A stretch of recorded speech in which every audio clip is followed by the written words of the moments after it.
evening from Baton Rouge, Louisiana. Welcome, ladies and gentlemen, to the 36th day of the 2012 USBC Open Championships. This evening's squad consists of 45 teams, representing 20 cities and 15 states. And now, through the center aisle, we present the bowlers on this evening's squad.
Ladies and gentlemen, this is Matt Canizaro live from the Baton Rouge River Center. We're here to watch some excellent bowling tonight, I am sure. We have some former Team USA, Junior Team USA, collegiate stars out here for you tonight. And we'll be underway in just a few minutes. Right now, the final teams are marching out for tonight's 8:30 team squad. And Emil Williams will be here with me tonight as well. And we're going to try something a little different tonight. We've got a wireless mic. We're going to send him lane side. If we can, we're going to test that out here in just a few minutes. And then we will be underway. So looking forward to an exciting evening here at the 2012 USBC Open Championships. This gentleman is the 1984 singles co-champion from Huntley, Illinois, Baton.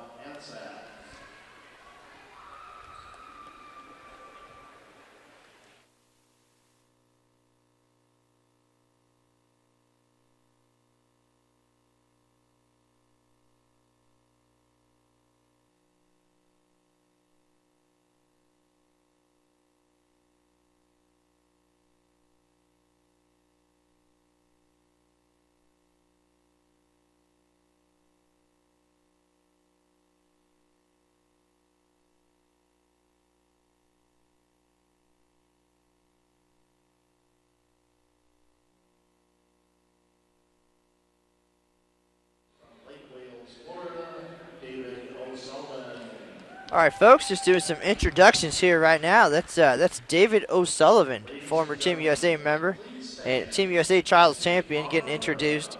And now it's time for the national anthem here in Baton Rouge.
All right, there you have it, folks, the Stars and Stripes. And now we'll have 10 minutes of practice here. 10 minutes of practice on your starting lanes.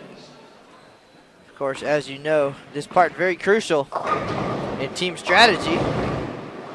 Had the opportunity to talk to Erik Vermilyea just a few minutes ago about what they're planning to do here tonight. And the goal for the 8 right-handers is to all play outside during practice to try to burn up the oil a little bit.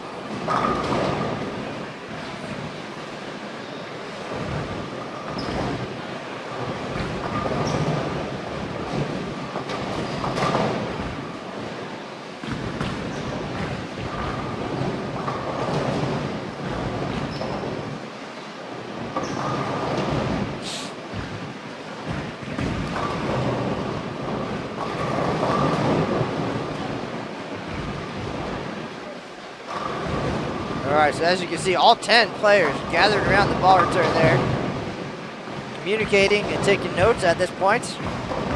You're going to see all 8 right-handers playing outside of 5, try to break down the lane a little bit.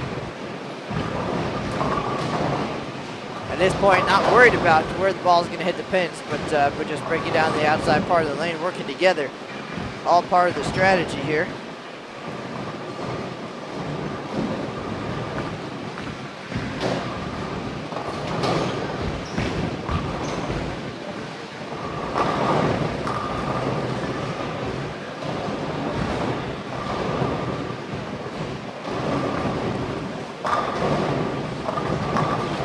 Novak there in the right lane, missing the head pin to the right, and again, they're all just playing outside of 5, trying to get things burned up a little, and eventually that will give them some miss room to the right, which is the goal. Our typical house pattern. Of course, oil is maybe 10 to 10, would get you plenty of hook to the outside, and on a sport pattern here, that's what they're trying to create. So we'll see how that strategy works.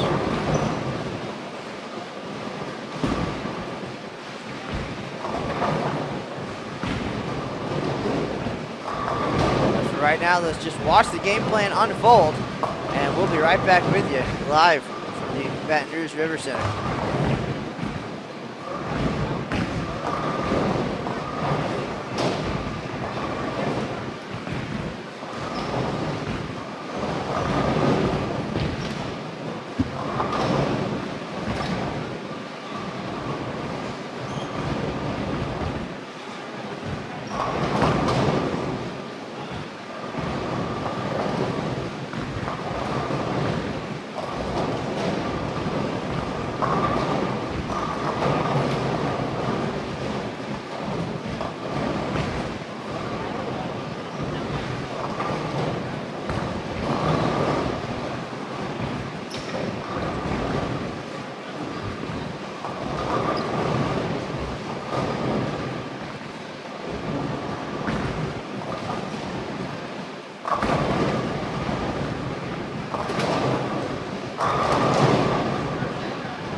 trying to learn something.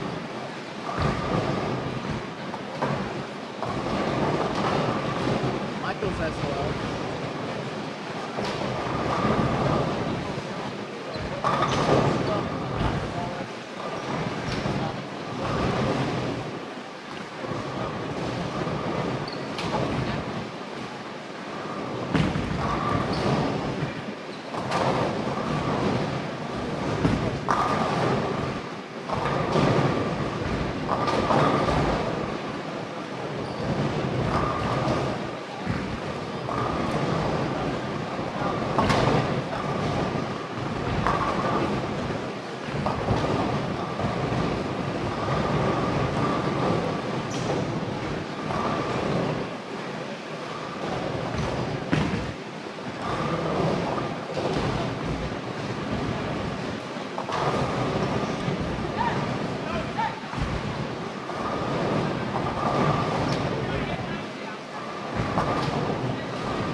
Freeman tonight?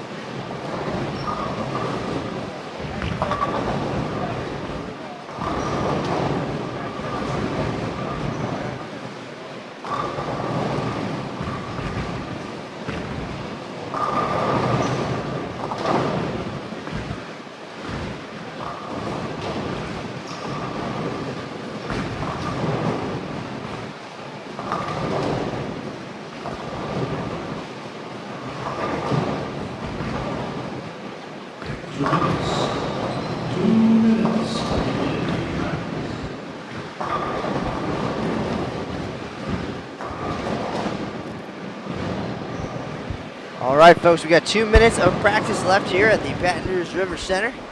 Day 36 of the 2012 USBC Open Championships, and Emil Williams Jr.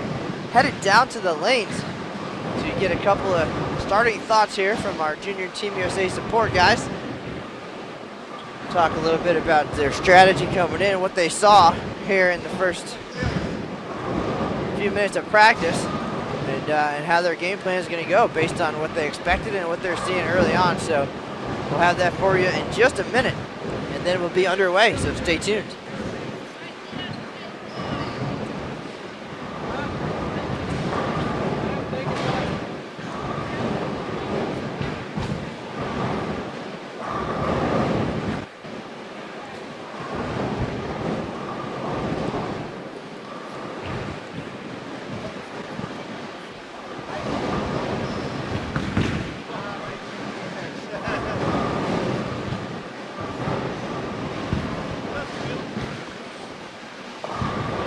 Very talented group tonight. We're going to see some excitement, no doubt. And we'll have all the details for you in just a few minutes. We'll run down the roster and the current top 10 and so much more. So this is Matt Cannizzaro live in Baton Rouge. We'll be with you for the next 3.5 hours or so. Appreciate everybody joining us. Stay tuned. I guarantee some excitement here on Bull.com.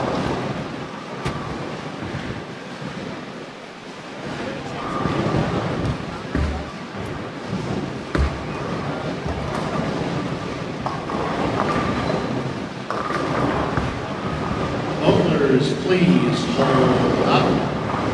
Please hold up. Our practice is over. And there you have it. Practice is now over. So Emil is down on the lanes. He's going to get a few thoughts from Erik Vermilyea. And we'll turn the camera to him right now. And there he is, Emil Williams Jr. All right, Matt, I'm here with Erik Vermilyea, of course. Erik, give the people a sense of your pregame game plan, of course, and then what you saw at practice and how it relates positively or negatively. Sure. Pregame game plan from last night with the on the showcase lanes. Just trying to stay right at 5, burn it up. They're a lot tighter down here than they were in the showcase lanes. We kind of expected that coming in, so we stayed right. We started with 2 minutes to go. We all took a move we thought was going to be right, and it looks pretty good. So, just using pretty strong stuff with weaker pins right now. Just keep it as straight to the fronts as we can, and hopefully get it going. All right. We'll check back after game one. All right, Thanks, sir. Thanks. Back to you, Matt. All right, there you have it, folks. We're now about to get underway here at the River Center.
All right, so we're about to get settled in, and so are these two teams. So while we have a second, let's take a look up at the scoreboard, and we'll get Emil on headset real quick, and we'll go give you a rundown of the roster for tonight's two teams.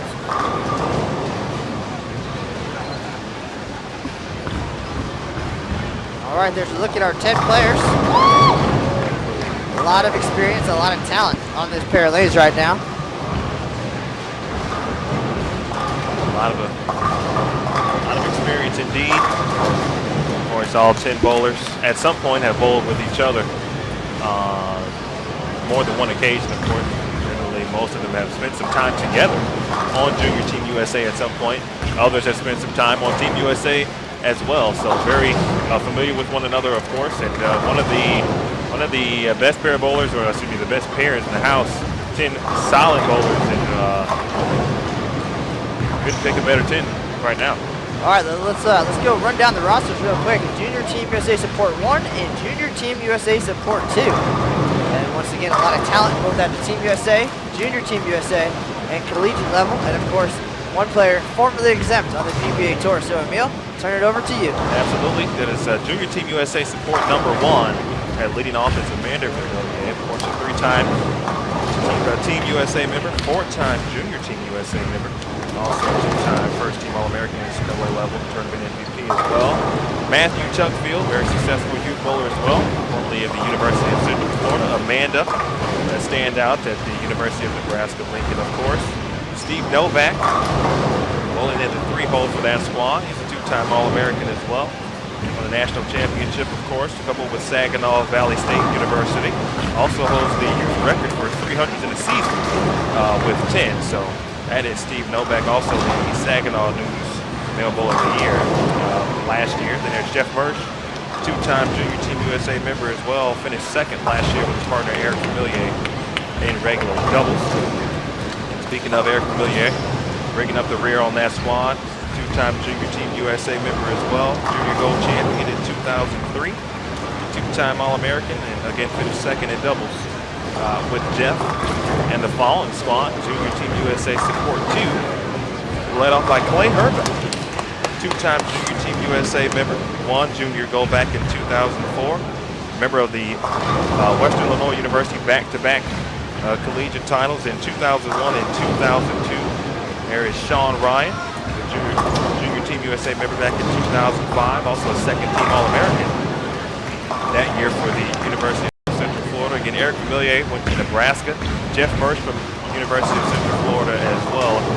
Also is Shawn Ryan. Then Ronnie Sparks Jr., junior Team USA member back in 05, Team USA member back in 06, helped won the gold medal in team that year, which was a pretty big deal for the United States of America to win that tournament back in 06. First team All-American and Rookie of the Year at Tuckfield back in 2006, formerly of Wichita State University, also won a national title as well. David O'Sullivan, junior Team USA member, two-time All-American as well, 2007, USA Trials champion, Team USA member, and the 2005 ITC MVP, won 4 gold medals in 2007 along with the bronze from Morehead State University, and the former exempt professional back at the Open Championships after a 2-year hiatus. PJ Haggerty, 3-time junior Team USA member, 2007 member of Team USA, 3-time male collegiate bowler of the year back in college, BWAA. The first and only player to win 3 consecutive. 4-time All-American. He's a 2005 intercollegiate singles champion. Of course, he spent the last couple of years on tour as an exempt professional. So 10 bowlers, very solid, all of the accolades, and we expect to see big numbers when you talk about a group like that. All right, then there you have it. There's a rundown of who we're watching now. Let us thank you again for joining us on this beautiful Saturday night. We are live at the Baton Rouge River Center. Matt Cannizzaro and Emil Williams Jr. We are Pine Lanes 5 and 6 here in this awesome Open Championships venue. 48 lanes downstairs, 4 showcase lanes upstairs. And right now, all the action, once again, lanes 5 and 6. So we'll be with you for the next 3 hours. We're going to talk game plan, strategy, maybe talk a little bit about the equipment that we're seeing here tonight. And of course, the expectation is high for these 2 talented teams. And right off the bat, we talked to these folks before they got started. And if you're curious about what they're throwing, Erik Vermilyea pointed out very simply, just take a look at our shirts. And they're very well represented, all kinds of different companies out there, but chances are, if their shirt says Brunswick, they're throwing Brunswick equipment. Erik, wearing a Columbia shirt, we'll be throwing some Columbia equipment. Shawn Ryan, any questions there? That's pretty obvious, and we'll do our best to provide any other information we can from all the way back here. I had to talk to Mr. Tuckfield. He told me he had 3 Nomad daggers, Victory Road, and a couple other balls. So if you see him ball changing, it's probably going to be to another dagger, but we'll try to clarify for sure. Well, Mr. Tuckfield, of course, I would say probably the least known member of this group. So he did us a favor and put his name on the back of his shirt tonight. So everybody will know who he is. There he is right now, front and center. And I believe Matt is also the youngest member of that squad as well. He is either will be turning 23, or if not 23 already, if I'm not mistaken. But shot 300. Either last year or 2 years ago at Team USA Trials. That was broadcast or caught on bowl.com on the live stream as well. Wiseman had the call on that. Also found in the archive as well at Tuckfield. Very solid bowler, of course, from the Central Florida family. 3 Knights on the pair. Tuckfield, Shawn Ryan, and Jeff Mersch. And Mersch and Shawn Ryan, the 2 lefties of the group.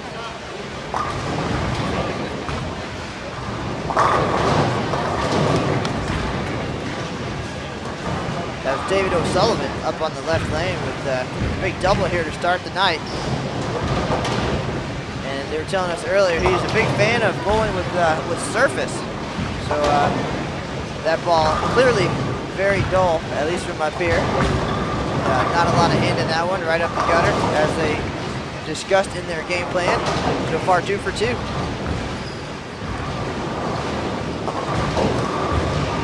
We talk a lot about generations, of course, mention that several people that you've seen that we've had a pleasure to broadcast, and particularly maybe in your generation or in a previous generation. I think most of these, if not all, in fact all of them are, I would say would be a part of my generation, as I competed with and against just about all of them except Amanda, of course.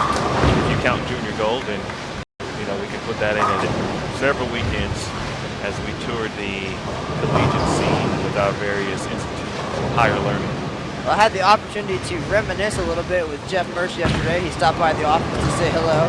And Jeff Mersch from right down the street in Florida. Of course, a lot of these guys with Florida ties right now. Jeff Mersch, Shawn Ryan from Newport Richey on the west coast of Florida.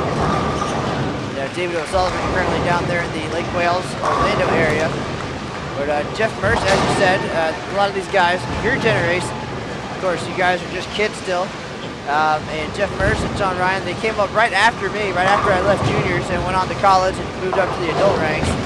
That is when they began to shine. Same generation as Stephanie Nation also came up in the youth events in Florida. So Jeff Mersch, we were talking, and I was on my way out in early 1998. He was really starting to find his groove at that point. So luckily Emil is here with us to provide all kinds of insights.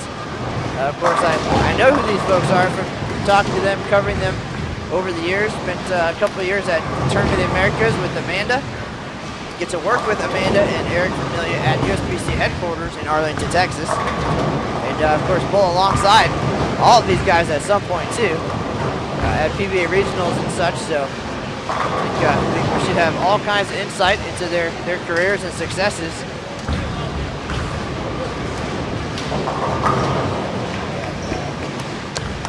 Very intriguing group. I mean, see the teams compete all the time. In fact, we saw them both compete last year at the tournament. I believe it. Junior Team USA Support really made some noise back in that year. I think anytime these guys walk into the building, they're gonna turn some heads, and they're definitely gonna be a threat. No question about it. That was PJ's actually his last time competing before he gained his exemption. Last time out, he shot 21-18, including a 7-16 and team. So that's an indication of what we might see here tonight, and tomorrow for that matter. We're in for a treat. Well, while we have this opportunity, let's talk a little bit about the strategy coming in tonight. Of course, these guys from all over the country, really. Again, the Vermilyeas coming from Texas, Shawn Ryan from Florida, and then here in Baton Rouge, PJ Haggerty coming from California, David O'Sullivan in Florida. Ronnie Sparks, he moves around all the time, so hard to track him down. So one of the key things, of course, is communication and being prepared as a team. So how do you do that from many, many miles away? Well, I'll tell you. And talking to Erik before we got started, of course, he and Amanda had the opportunity to practice on the lane condition down at the International Training and Research Center at headquarters in Arlington. And David O'Sullivan, the same opportunity either at Kegel down in Florida or nearby bowling center. That's really a key, is just getting some reps, getting some games in on the pattern. Erik said that he enlisted 7 or 8 of his co-workers there at USBC, and they tried to simulate the team event a little bit. So they went out there, they put the pattern down, and they took about 10 minutes to get warmed up, just like they would at the event. And then they bowled a couple games for score just to get an idea of how the lanes were going to transition and how things were going to go. And that lane surface, very similar, if not exactly the same actually, to what we have here. Of course, these lanes completely brand new when this event started, but certainly to get an idea, that is the way to go. And they did that in their respective parts of the country and gathered some information, communicated a little bit, talked about it, and chose their equipment accordingly. And then, of course, once on site here in Baton Rouge, they took advantage of our brand new showcase lanes upstairs. The exact same lane surface, lane oil, the same pattern, the same environment, the same conditions that they're going to see down here. And 9 of them had the opportunity yesterday to get on those lanes and practice, and they basically did the same thing. They took 10 minutes to practice, and according to Erik, they decided they were going to go with an outside line in practice to try to break it down a little bit. And he really said it doesn't necessarily matter where you play on the lane, as long as you all play there together. And break it down, and that's what they did in their 10 minutes of practice. They were all the right-handers at least, were playing outside, trying to break it down, and they're going to slowly migrate left together as the night goes on, I'm sure. And that's basic team bowling 101, and the teams that play together will succeed together, no doubt. And of course, they are prepared. They are very knowledgeable about bowling equipment, and they're here and they're ready. So that's the rundown. And of course, there's two left-handers who are kind of on their own out there, but I would imagine the strategy probably pretty similar for them as well. And we'll see how the night develops. Knox, a hugely stellar start here for Junior Team USA Support 1, but they're filling frames at this point after a couple of opens in frame number 1. And, a whole bunch of strikes up there for Junior Team USA Support 2, but still very early. And we've seen a lot of slow starts turn into really strong finishes. Again, as the lanes break down, as their strategy comes into play, potentially part of the first game is often sacrificed to set up the lane. And maybe Emil, you can elaborate a little bit more on that and kind of how that works. So you don't want to necessarily, come out huge and just go right for where you're going to end up. But talk about the starting process as a right-hander, as a former collegiate star. Tell me a little bit about that strategy. Well, I think and you can see oftentimes at this event, like we talked about on our previous broadcast, of course, team bowling, it takes all 5 or 10, depending on how many you have, of course at least 5, but to break down a similar part of the lane, which is what you just talked about. Now, you talked about sometimes you have to sacrifice, or it ends up being a sacrifice for the first part of the first game. Well, you don't want to move too early. So if you take your 10 minutes of practice and you continue to pound that area that you're trying to break down, of course, you have to keep doing that most of the time. Now, each situation is different, of course, and you have to play it by ear, play it by what you see. But you don't want to get in too early. You don't want to perhaps switch balls too early. If you were using something with some surface, maybe you just take 1 shell down instead of 2 shells down. So I think there's still some variety, some variation that goes into that. But the first 5 frames of the first game, I think, are key, of course, because you get done breaking it down. And then at that point, is my look good enough to where I can just think I can just continue to strike it? No, I need to move left. Or is it just me, or are the other 9 guys, their look good enough at this point, or is it still kind of suspect? So that we still need to continue to use this opportunity to continue to break down. If we can break it down, keep it near the pocket, and fill frames, because if you can fill frames for those 5 frames, then all's not lost. I mean, you're in perfect shape at that point. You go 5 spares and put a 3-bagger together, then you'll be into something. Well, as we know, the lanes transition with every shot that you throw and throughout the night. And the goal here is to open the lanes up to give them a really good look later on. So basic strategy, just get comfortable, get things opened up, and finish strong. And these guys have been around team bowling enough, both in college and Team USA, Junior Team USA, to understand that. And another key factor, of course, is not to panic. That's the one thing we've learned. We've seen a lot of teams, their game plan might not go as well as they hoped right off the bat, and immediately they're making huge moves, and all that is going to do is sabotage them and really make the lanes ugly down the road. So it's the teams that understand that and can stick with their game plan and just hang tight, like you said, fill frames, and then it usually comes to you later on. As we saw last year with our team champions, they did that. They broke the lanes down as a team. They didn't panic, and they finished with the highest team score in history to take home the title. And the year before, things just didn't develop quick enough for them, and they had a rough start and a very poor first game, and that was the difference for them. It could have been back-to-back titles, but they learned from that, and they redesigned their strategy coming into 2011, and they knew enough to hang with it, and they did it, and the rest is history. So I imagine we're going to see that here tonight. Like you said, the key is to not panic. Of course, it also, first of all, this is not the easiest thing to do. You can't, it's tough to get 10 people to buy into something, because, everybody has their own idea of what they should do. Everybody knows their own game. Obviously, people may not be comfortable playing at a particular spot on the lane. So that's when the trust of all 10 people will come together. And, you know, you have to be willing to sacrifice. You have to be willing to sacrifice part of your game for the sake of the team, for the sake of the greater, which is, you know, could happen as soon as the 6th frame, the 7th frame, or it could happen in the 3rd game. Well, one of the things we see here, you know, all the time, really, twice a day, every team event, is you got folks coming in from all over the country, definitely out of their comfort zone. You know, the lane condition, totally foreign to them. The approach is totally foreign, and they spend their practice time, regardless of what they talked about coming in. Then all of a sudden, the lights come on, and it's every man for himself, and it's just get comfortable and use that 10 minutes of practice just to get lined up and get loose. And that's, of course, something that hurts a lot of teams.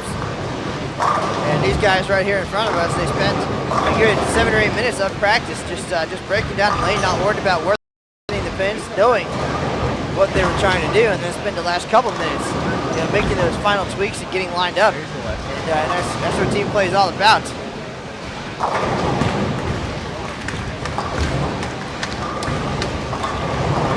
We're in game number 1. Let's take a look at the scoreboard.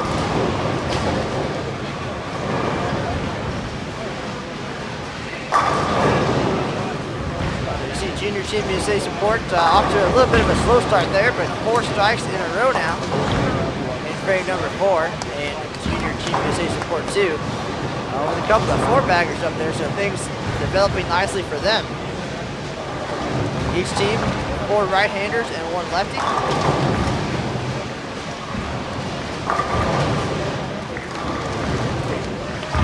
Big strike there for Amanda and Vermilyea on the left lane. Now the left-hander Shawn Ryan up on the right, mixes him up for a 3-bagger. So he started with a spare and an open, and now seems to be lined up. And when you only have 2 left-handers, the strategy kind of goes out the window a little bit. So you don't have enough shots to really make such an impact on breaking the lane down. But then as the night goes on, once they get in the groove and get set up, the lane's not going to change all that much, whereas the right-handers are going to see a lot of transition.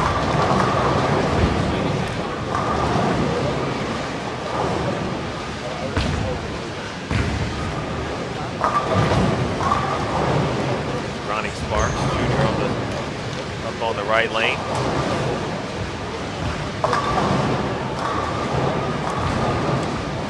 Very interesting right there. We saw Ronnie last time on the right lane, left 3.69.10. Thought that was a good shot. 3.69.10 on the previous on the right lane. But telling the check a little early. That one will actually look better. And it went through the face completely and left 4.6. Now, Erik did tell me that, once again, 9 of them practiced on the showcase lanes together last night. Ronnie Sparks Jr., the one who was not there, he did not come in until this afternoon. So he is fresh off his flight, basically. And it was kind of come out here and talk about it and see how it goes for him. And though he started tonight with a double. A couple of spares and an open. So Carey is on their side, looks like, which is always a good sign there. Well, we talked a lot about teamwork. There may be one guy, you know, if there's just one guy who can kind of come in and have an understanding just by having a meeting with his teammates, is Ronnie Sparks Jr. Had several conversations with him. He's a beyond smart guy when it comes to this game. And he's had an opportunity to be part of a lot of great teams. Once again, Junior Team USA and Team USA. I spent some time with him at the Tournament of the Americas. And then he went on to help the United States to the team gold medal at the World Championships in 2006. That is the first gold medal, I believe, since 1971 for the United States. So a huge moment for Team USA there, and he was a part of that, along with Bill Hoffman, David Haynes, Rhino Page,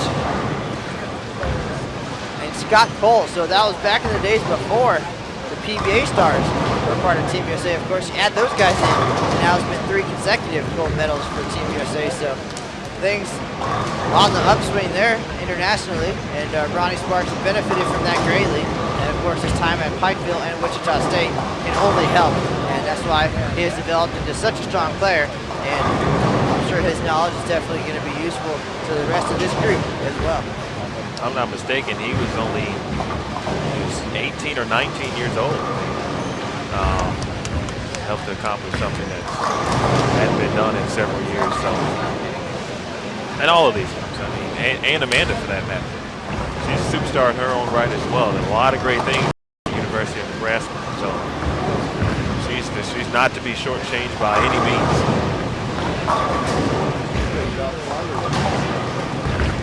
BJ Haggerty with a 10-pin on the right lane.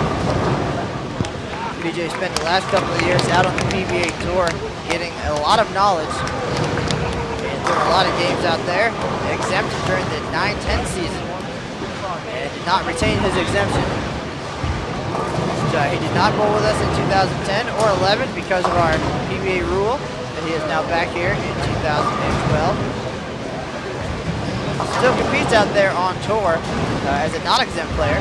The World Series of Bowling, the Masters, the US Open, so hitting all of the big events. And he's only gotten better and stronger in those years. You bowl against the best, you bowl on tough conditions, it can only help you.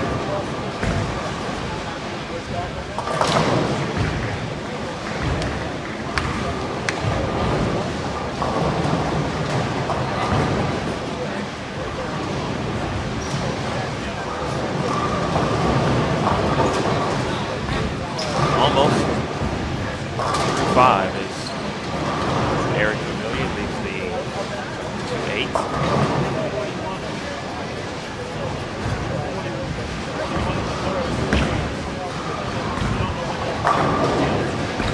So far, Junior Team USA support 2. The most X's on the board, including David O'Sullivan, front 5. Shot by Amanda and Vermilyea, of course. Talks about her.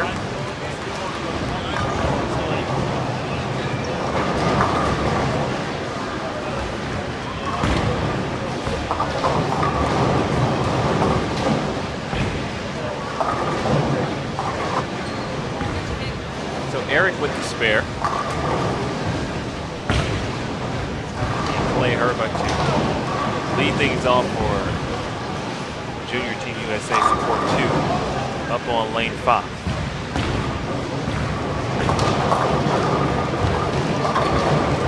Fast looked like, but lucky just to leave the 2-pin.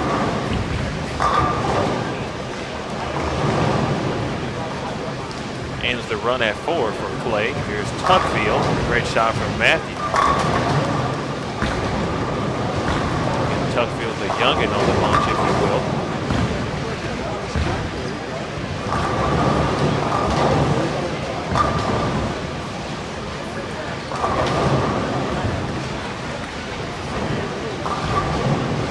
So far, 3 opens for support 2 and just 3 as well for support 1. So keeping the open frames to a minimum.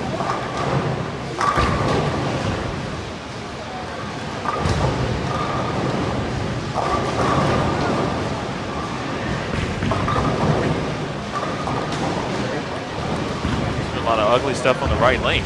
Now that 2-8-10 left for Steve Novak.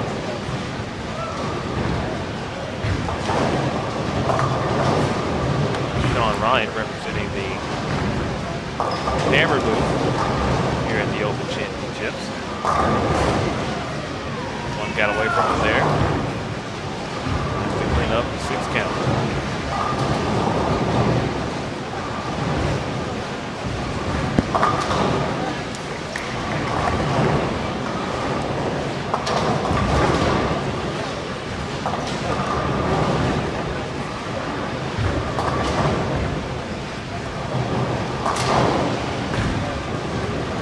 Open frame for Steve Novak, first for Steve.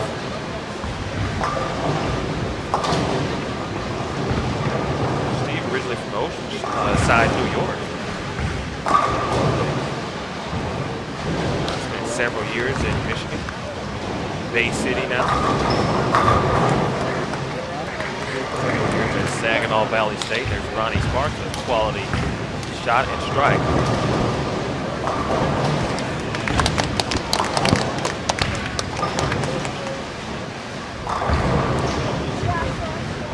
these guys shooting at a sizable number here in the team event. And we'll have a quick rundown here of the top 10 in the team event, starting with our leaders. A talented young group of former college players, current college players as well, from across Wisconsin. At 34.01, Nicholas J's Pro Shop 2. Emil, what's the rest of the top 10 look like? Well, following them is Nicholas J's Pro Shop, 32.04, also from, of course, across Wisconsin. Bud Light Sheboygan in third place right now, 31.54. In fourth from Romeoville, Illinois, it's Bob's Custom Decks, 31.44.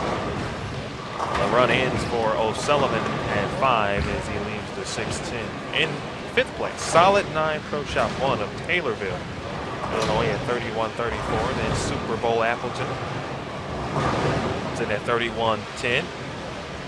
Hughes 3 from Greenville, Wisconsin, 30.99. In eighth, Ewashman, Yakima, Washington, 30.95. And ninth, the Legend of Dung Ho, Cerritos, California, 30.88. Then McZinski's number 1 from Buffalo, New York, 30.54. Let's look at the regular team top 10 standings so far here at the 2012 USBC Open Championships. 30.54, 31.34 in fifth place, and 34.01 currently leading. A lot of score right there. 34.01, that is a huge number, considering that the lead when they showed up was 30.88. Not a lot of huge numbers early on. And 30.88, as you mentioned, now in ninth place. But 34.01, I don't think anybody expected to see a score that high at all, let alone this early. And that group employed a very similar strategy to these guys right here. They played the lanes together as a group of 10, all right-handed, I believe, in that group. And it showed a very consistent performance from them, 11.15, 11.65, and 11.21. So they really didn't falter early, they didn't sacrifice anything, and they only got better. So that's a huge number these guys are shooting at tonight. Not a lot of room for mistakes. Our leaders had only 8 holes in their entire team event, so a lot of strikes and a lot of spares to fill those frames, and that is the key here at the Open Championships. These conditions are more difficult, of course, than you'd see at home. A USBC sport bowling pattern. The oil a lot flatter across the lane than you see in your typical Thursday night league there at home. So accuracy and spare making, 2 keys to success here on the big stage.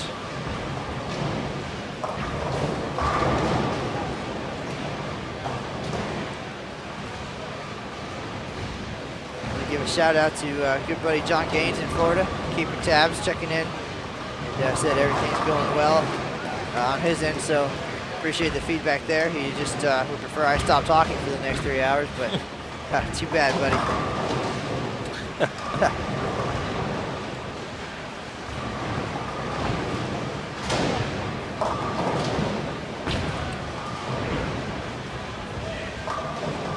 Good break there for Shawn Ryan on the right lane. Leaves just a 2-pin. Could have been much worse. But he got that one in a little bit, checked early. That's definitely something we'll see on this pattern. Of course, the way the oil is laid out there gives a perception, of course, that there's tons of oil to the outside and the middles are going to be hooking. So if you tug the ball in, it's not going to hold like you'd see at home in league. And certainly if you pitch it out, it's not going to make the move. It's not going to see the friction that you're used to and make the turn back. So you definitely have to be dead on.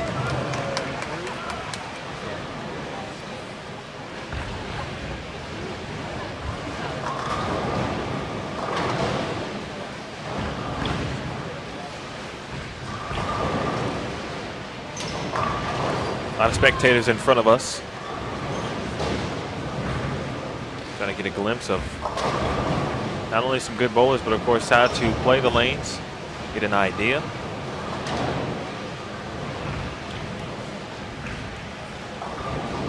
Might be a good idea. Pretty good. I'm actually feverishly taking mental notes right now watching Jeff Mersch and Shawn Ryan.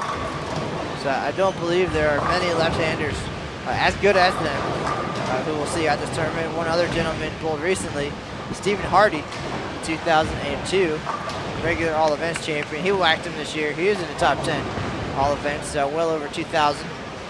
So I took some notes there. He started the team event with 279 and kind of cruised into the top 10 at that point. Currently 9th at 2007. So I have about 100 days here to watch some of the best come through before I take my shot at it. How many days? About 100, maybe a little bit less. We moved our team up a couple of weeks this year. Today, of course, day 36 here at the 2012 USBC Open Championships. That's 36 of 151. Sitting on the edges of their seats.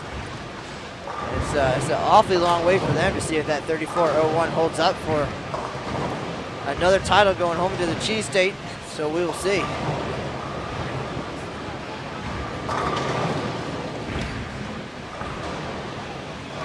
A lot of great bowlers come out of the state of Wisconsin. And they know how to perform here at the Open Championships. Currently 5 of the top 10, or half, from the state of Wisconsin.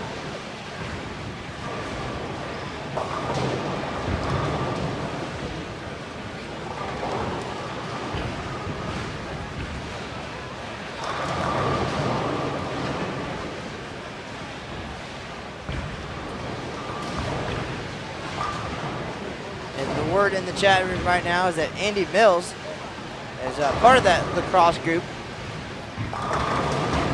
He is not on the live stream, keep an eye on things, but he is being updated by text. So now technology is making the wait a little bit easier. You don't have to be at home in front of the computer, the leaderboard's on the phone. So I imagine a lot of folks looking out for them, and everybody else who hasn't been here yet, likely tuning in to get an idea of what's going to work, where to play, what to throw.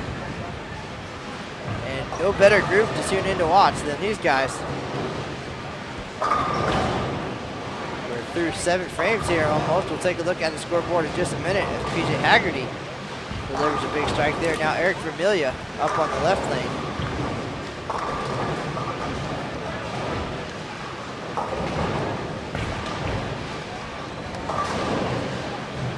His equipment of choice tonight, I believe that was a Columbia Dark Encounter that we just saw roll down the lane.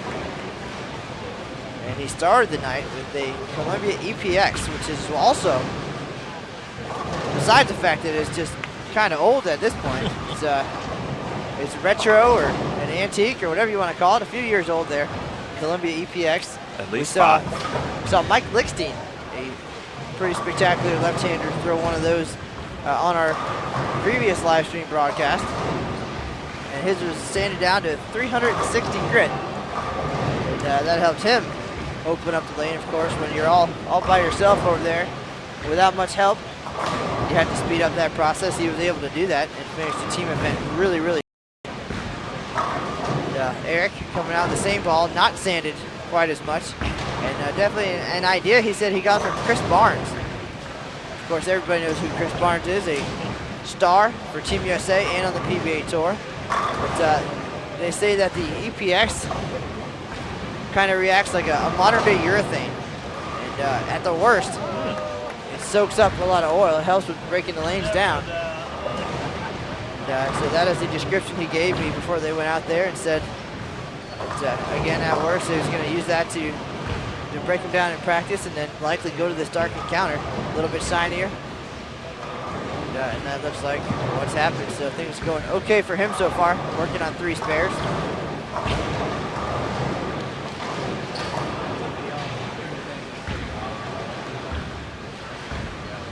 That's a very interesting note. No idea. I did not have an EPX, but the ball came out while I was still in school, and I know someone on the team had it. And it was one of the bowlers on the women's team looking for some hook, course, thought it was going to hook, and didn't like it very much. So a lot of people I had talked to around that time, of course, didn't like it. They said it didn't do what it was supposed to do. Well, still don't really know if that's the case or not, but that tidbit of info sheds a different light on that ball. Yeah, Erik said it gave him the look of a urethane ball. Obviously a lot smoother. You're not going to see that big hook. And he just spent some time working with Team USA assistant head coach Brian O'Keefe at the ITRC there in Arlington. And Brian has bowled on this pattern some. They'll be out here very soon. Brian and his wife, Shannon O'Keefe, a Team USA member. Brian has been throwing urethane, playing outside of 5, and has some success in practice at least. So that's where that idea kind of came from. And we'll see how that works for him when he comes out. So of course, when you have all of those tools at your fingertips, it makes things a lot easier. Once you get the equipment, part of the game is about matching up. You got to get the right ball to match the lane condition. Of course, add on all the talent that this group has, and that's a huge advantage. And there's a huge break for Steve Novak. A love tap. 4-pin into the gutter. Tips over, taps to 7. So, nice break there. And David O'Sullivan started this game with 5 strikes in a row. Back-to-back spares. Let's see if he can get back on track. He's still playing way outside with his dull ball. I believe the rumor was he being on Brunswick staff. The Versa Max and the Ultra Max. That looks like an Ultimax.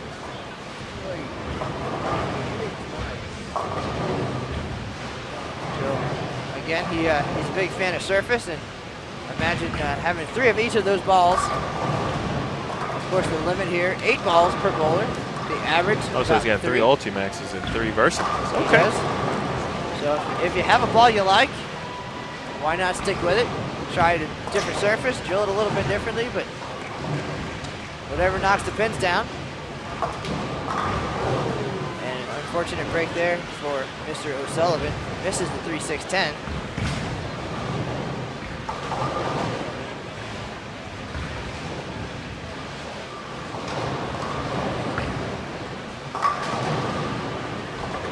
We're about to wrap up frame number 8 here.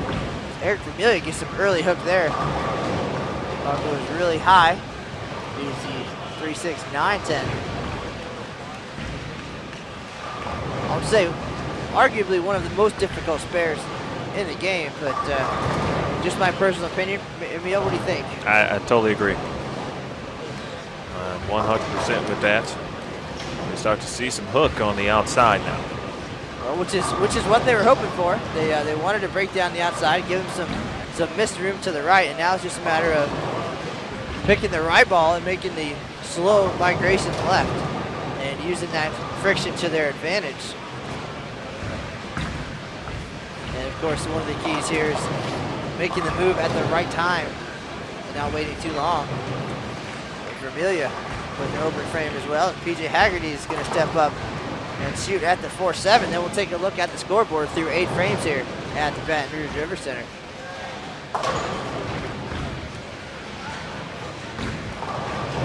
There it is. So a lot of strikes up there and a handful of open frames, slowing things down a little bit, but off to a pretty solid start here in game number 1. Get back to the action as Clay Herrbach steps up on the right lane. Gets the 9 out. Great shot there from Clay. Clay has the opportunity to bowl with a lot of great bowlers in the Naperville, Illinois area. Fox Bowl, the 2008 Team All Events champions, Greg Zika, Mike Nape. Those guys all bowl in a sport league at Fox Bowl. And get the opportunity to bowl on some more difficult conditions. And that's the way that they hone their skills and stay sharp. And certainly that is paying off for Mr. Herrbach as he is solid here in game number 1. Shawn Ryan, the left-hander, still struggling a little bit. That ball gets in, hooks early. Yeah, part of my mental notes based on that, the last couple shots. Definitely want to stay further left if possible, and try to play more in the oil rather than try to get the middle of the lane to cooperate, because everything seems to be checking up early for the left-handers here. Of course, at that point, you got to make sure your angle is good if you're going to play further out, because it's very easy to throw the ball through the break point or get it left and leave a washout. So it's very, very tricky. Not a lot of room for error between a washout and then going right through the face. So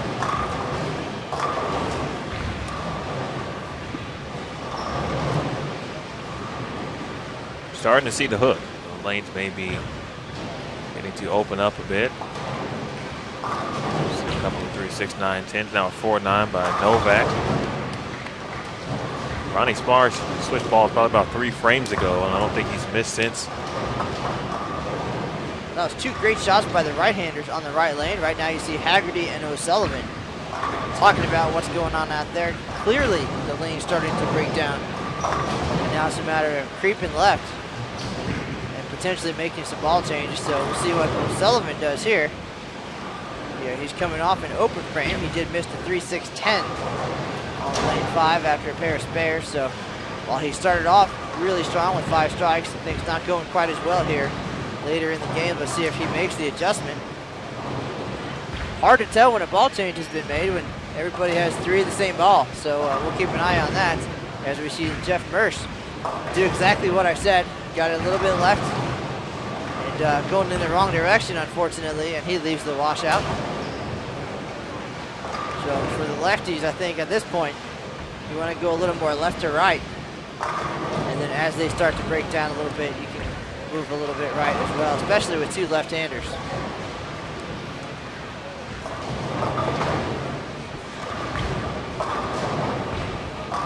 Good shot, great break for O'Sullivan. That ball crept a little bit high. Showman rolls the 4-pin.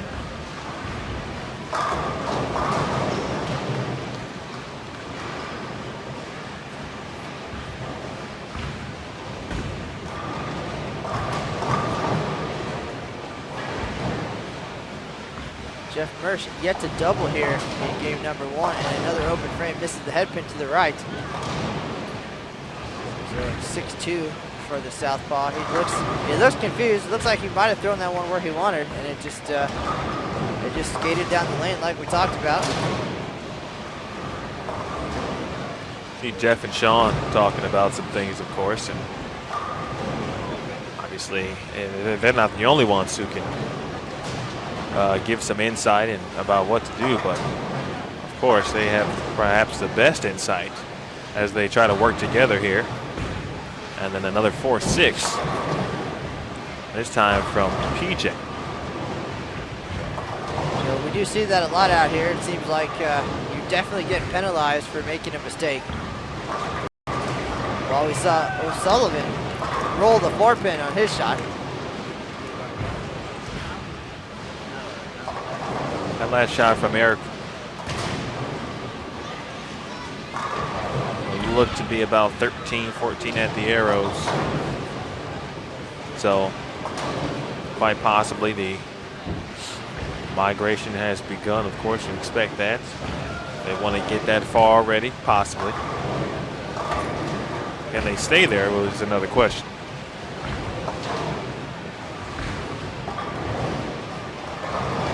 I would say equipment-wise, I think Vermilyea, the most knowledgeable of the group. He spent a lot of time studying equipment. Erik working in the sport bowling area at USBC. A lot of insight as far as equipment, layouts, ball surfaces. He's talking to Shawn Ryan right now. Shawn, knowledgeable as well, of course, working here in the Hammer booth for his 4th year. And spent some time working for John Gaines down in the Orlando area as well, so he knows a lot about drilling balls too. But communication, sometimes your teammates see something that you don't.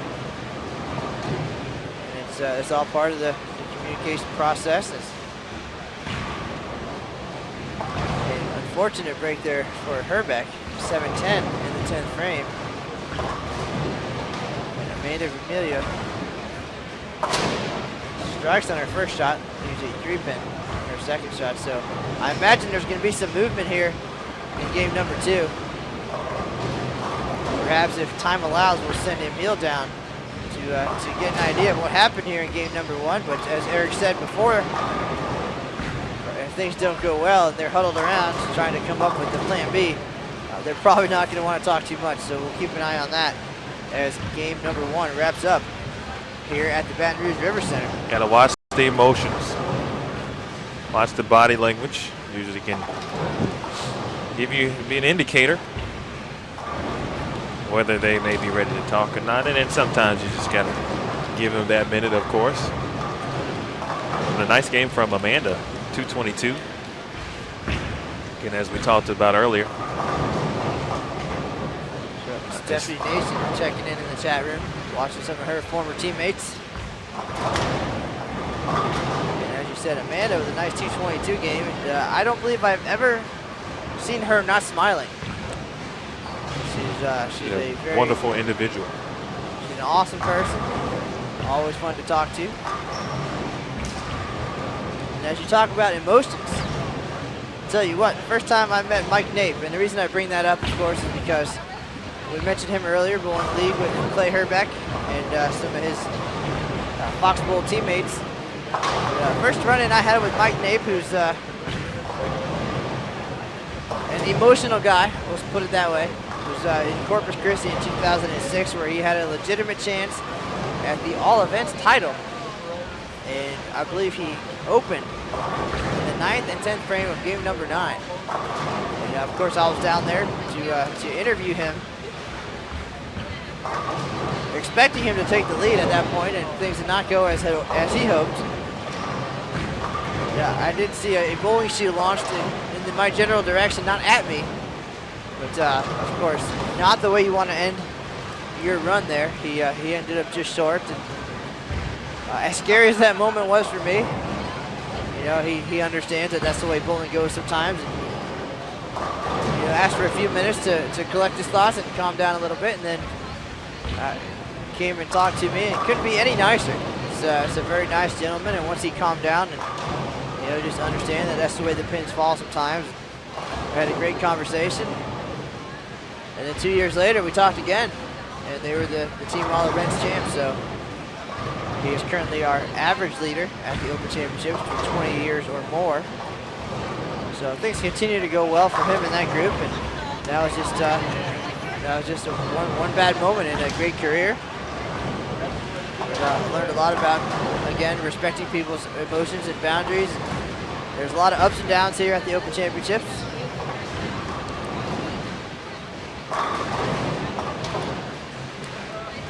And that moment could be magnified, especially when the camera and the microphone may be in front of that individual, whoever it may be. So you always have to be aware, certain respect level, from the media to the competitor. We do seem to get blamed for a lot of things, though, when we run down there with a camera, when somebody's shooting a number or has a front 8 or front 9, and we show up with the camera. If they do, go ahead and finish that out.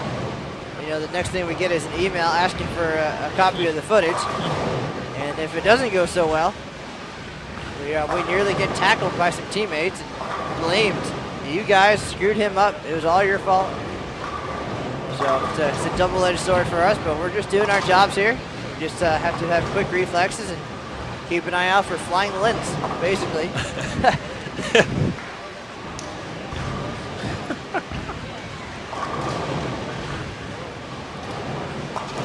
So Novak with a ball change there, sorry, Matt, to end the game. Not sure what it was. If I had an idea, especially from seeing Steve bowl a few times, it might be a cherry vibe, quite possibly. Maybe a red mission? Could be a red mission. Yeah, one of those as well.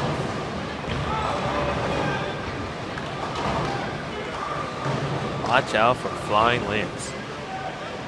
Probably coined that one and trademark it.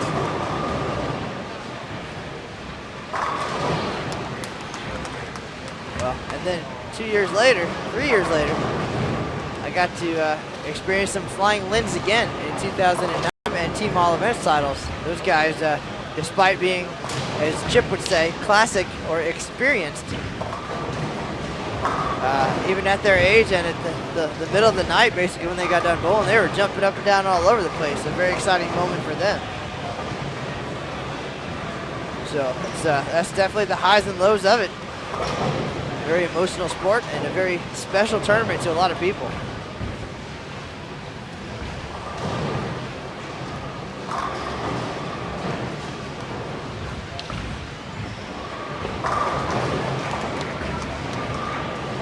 David O'Sullivan appears to be back on track here on the left lanes. That's a 3-bagger for the right-hander. It looks like we're going to try another ball on the fill ball here. Another strike puts O'Sullivan in the 240s. Certainly not a bad start at all for these two teams.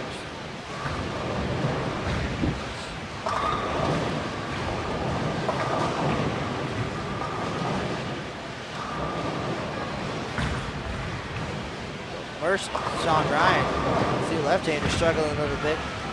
Ball checking up early, or not at all. So they need to find that balance in between, of course. If it was that easy, everybody would do it.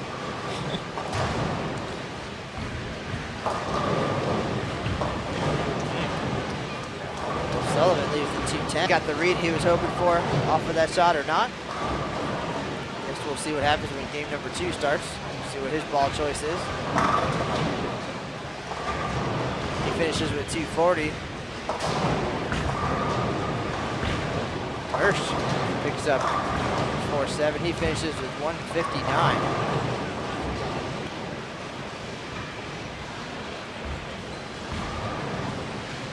Junior Team USA Support 2 actually started very strong last year. They bowled early July last year, shot 11 plus on their first game. So not quite there, but very similar to their pace, but that kind of puts a different light on things now as PJ. Maybe something you don't want to see, although makeable. That ball looked to be defiant.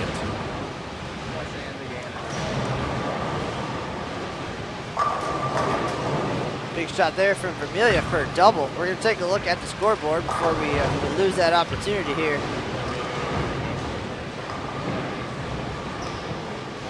Haggerty now shooting his spare on the left lane. There it Big is. shot there, and of course we missed it because we're looking at the scoreboard, but he did pick that up.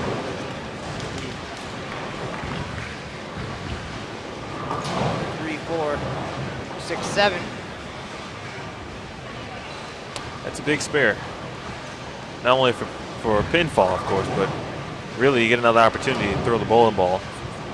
An opportunity to try something that you wouldn't have gotten. You would have gone into game 2 perhaps on a guessing game. Yeah, that is a mistake that you've seen me make commonly. Is start thinking about the fill ball before you get up there in the 10th frame at all. My nickname in league, 10th frame, because I will do that and think, what will I do with my fill ball? What can I throw? Where can I throw it? And of course, then disaster strikes, and there is no fill ball, so you don't want to think too far ahead. But, see what Haggerty does here. It looks like a ball change, if I'm not mistaken. Is it indeed a ball change, even move further right? By about an entire arrow right. I'm going to guess probably a weaker ball. And moving into that friction they created, Vermilyea with a ball change as well. He liked that look. Wow. So it's a 10:58 start for junior And Team of course USA I didn't get their Support 2. final 2 scores because it is Haggerty finished with 183. could be the quickest scoreboards on earth. And 9:59 for junior Team USA Support 1. So they definitely took advantage of their fill balls there. Great break there for Herrbach. The 9 goes late. But it looks like they balled down and moved a little bit right. So they started out there with some stronger, dull stuff. Broke it down like they were hoping. Started to check up early. And they could have moved left at that point, but I would think still maybe not quite as open as they would hope. So they're going to stay where they're at with something a little bit weaker and shinier. And as I mentioned, that one shot Erik threw late in the game, I believe in the 9th frame, was about 13 at the arrow. So at that point, if you're there already at the end of the first game, the likelihood of you continuing to move left is probably very high. You don't want to do that, especially if you spend so much time trying to open the lanes up, open the right side of them a little bit. In that extra hook, you shell down, of course. Try to move back right. It looks to be the case for a couple so far. There's Amanda very right. Still outside of 10. Ronnie looked to be around the 11-12 board.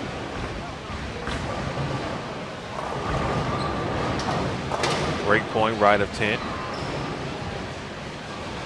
So in the stands tonight, watching these folks, we have some excellent bowlers and familiar names. We have the McCordicks, Pete, Paul, Patrick. They'll be bowling this weekend as well, alongside USBC Hall of Famer Bill Lillard Sr. He'll be celebrating 65 consecutive years at the Open Championships. He's an 8-time champion at this event, including 4 titles in 1956. So he'll be the 5th bowler to reach 65 years. And he, of course, is the active pinfall leader. 118,526 pins toppled in his career. And he is just over 5,000 behind the all-time leader, Joe Norris. So we'll have Bill on the live stream Tuesday morning at 10:20 Eastern as he continues his climb to the top of the career pinfall list. We're very excited to see him. An excellent gentleman, a fantastic ambassador for the sport and the Open Championships. It's always a pleasure to see him every year. So we're going to mix it up for you this week. We got the young guns here for you tonight. And the classic, experienced Hall of Famer and his teammates on Tuesday morning, so stay tuned. Many of these young men would like to be where Mr. Lillard is at this point. So they continue to move on, not only throughout their bowling careers, but throughout life in general. Well, all of these players very accomplished. David O'Sullivan, of course, a international standout, PBA regional champion. Jeffrey Mersch, PBA regional champion. Erik Vermilyea and Jeff Mersch made a run here at the Open Championships in 2010. Finished 2nd in doubles. They got oh so close.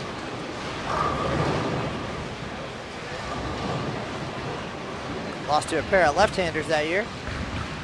Steve Bone and John Cryer. So I would imagine that would be some extra motivation, being that close. And of course, they've all succeeded at every level of the game, from juniors to the international arena. So this is the natural next step, I would think.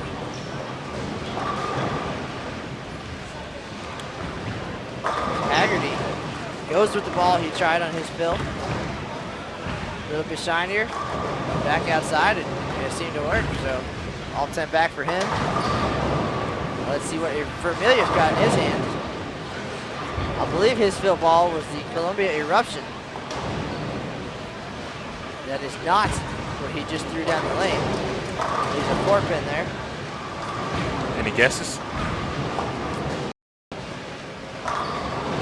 If I had a guess, based on talking to him earlier, that was either that EPX he mentioned, or he said the Omen might come out of the bag as well. Definitely hard to tell. We are way back here in the top row of the bleachers.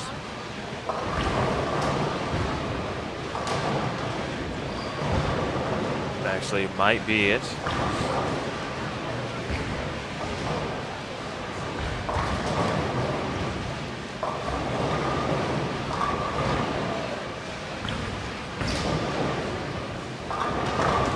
A rare mistake by Vermilyea.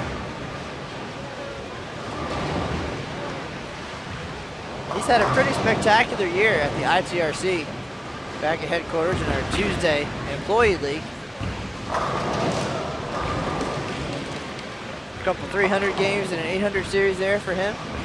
I believe he shot 297 recently, first one of his career, so seems to be rolling the ball very well this season, and hopefully that will translate into the Open Championships.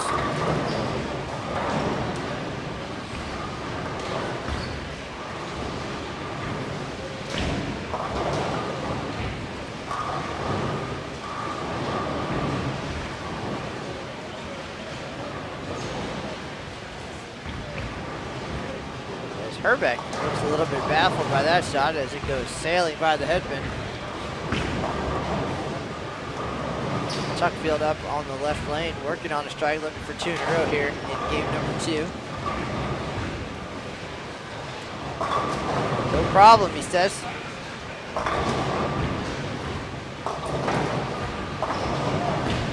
Right now, Tuckfield looks to be the deepest of the group. He also has very slow ball speed as well. Might not be fast enough for him to stay right. I'll tell you what though, based on the recent stats here at the Open Championships, Tuckfield had an advantage. He's got the right name for this event. Our last 2 all events champions at the Open Championships, both named Matt. Matt McNeil in 2010 takes home the all events title with a record score of 23-26.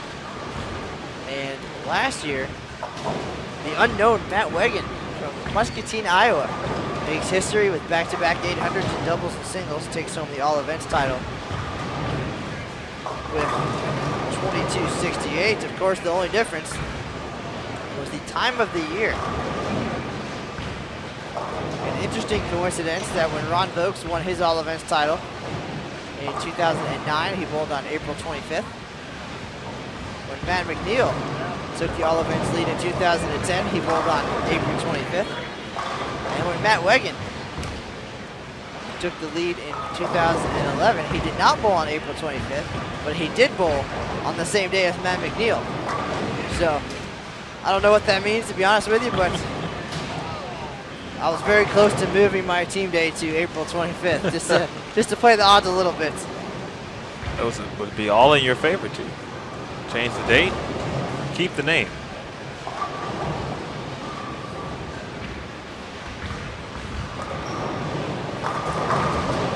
Not a good shot there at all by Jeff Mersch. Took that one way right. Lucky to leave just a 5-pin.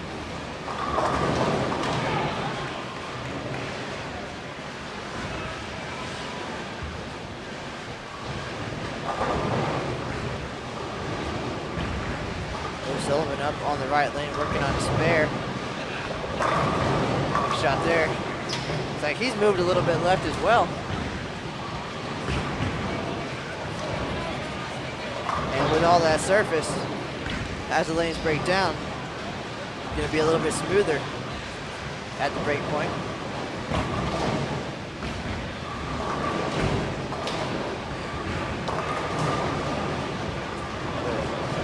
Team USA support 2. Big start, 10:58, and a lot of strikes so far in game number 2.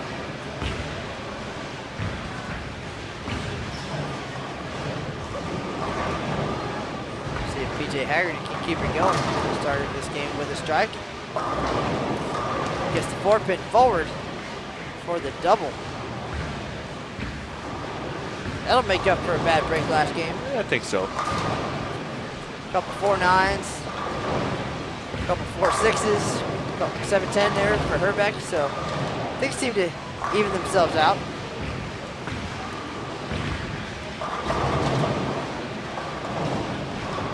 Erik and Amanda both from Minnesota. A lot of good bowlers in Minnesota as well. Well, in the Midwest, when it's freezing cold in the middle of the winter, you definitely don't want to go outside and play in the snow. Bowling's the place to be. Minnesota, Wisconsin, Michigan, champions from Michigan the last couple of years. Iowa, Illinois.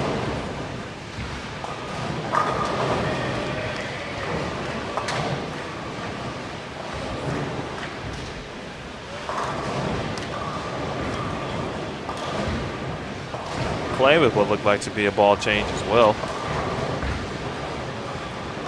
Results in a strike. A lot of X's on the board so far for support 2.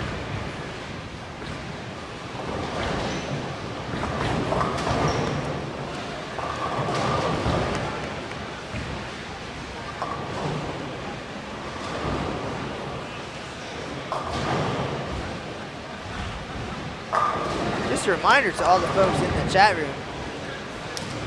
I would hope that you guys can be respectful to each other, keep it clean for us. We're all here to have a good time.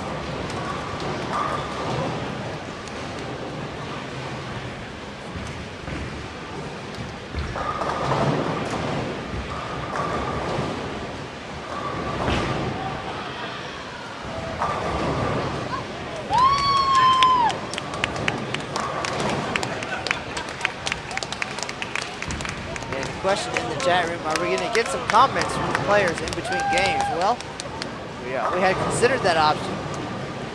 They did not look too happy after game number 1, so we decided perhaps we'd wait and see how things develop in game 2.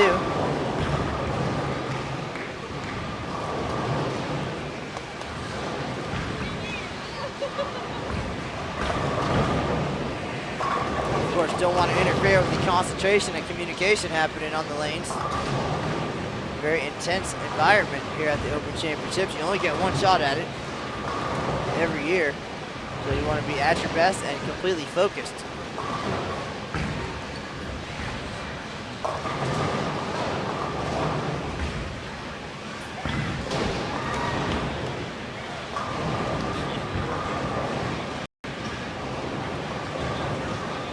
So the spare for Sparks. There is O'Sullivan.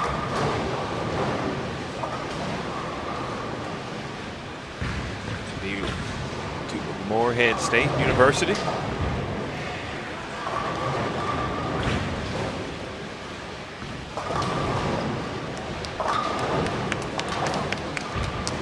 Mersch on the right lane just can't seem to get comfortable. You got to strike here in game number 2. Goes high again. There's a baby split. Meanwhile, his left-handed counterpart, Shawn Ryan, with 3 in a row here.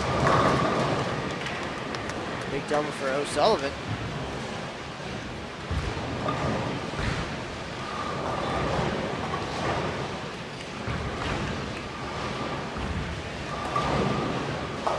Once again, the number these teams are chasing, 3401. Nicholas J's Pro Shop 2 from La Crosse, Wisconsin. Second place, 3204. Nicholas J's Pro Shop. Great spare for Mersch there. Be uncomfortable trying to get into rhythm, and you got to shoot at a 2.7. Not the easiest spare in the world. Haggerty's got the right idea. You don't have to worry about tough spares when you knock them all down every time. 3 in a row. So that's my favorite strategy. So if you don't think you're going to make the spare, don't leave it.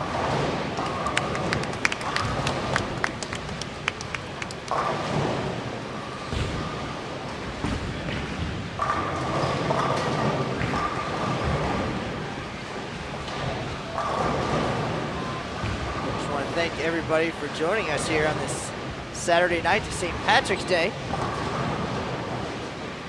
A lot of folks out and about having a good time. Be safe. The rest of you, thanks for tuning in. It's Matt Canizaro and Emil Williams Jr. live at the Baton Rouge River Center. Day 36 of the 2012 USBC Open Championships. Very exciting action in front of us. 10 great players. I also want to thank everybody for joining us in the chat room. Looks like we have some familiar faces. Brian O'Keefe, Team USA, assistant head coach. Stephanie Nation checked in earlier. I believe Greg Zika, two-time champion here at the Open Championships.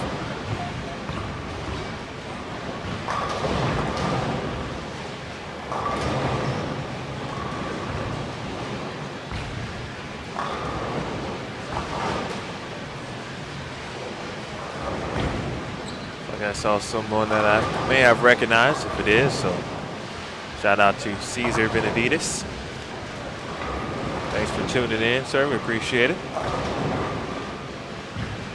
Rumor is Andy Mills has checked in as well, a member of the team leaders, 3401.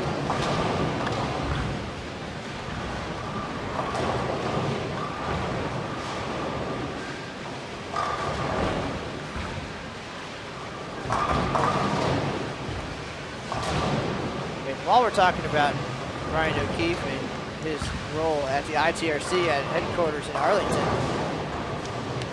Matthew Tuckfield with 4 in a row, but all of these folks seem to come from areas where there's some training centers, the opportunity to get some of the best coaching in the world. Of course, the Vermilyea is coming from Arlington, Texas, USBC headquarters right there, the ITRC, some of the best coaches there.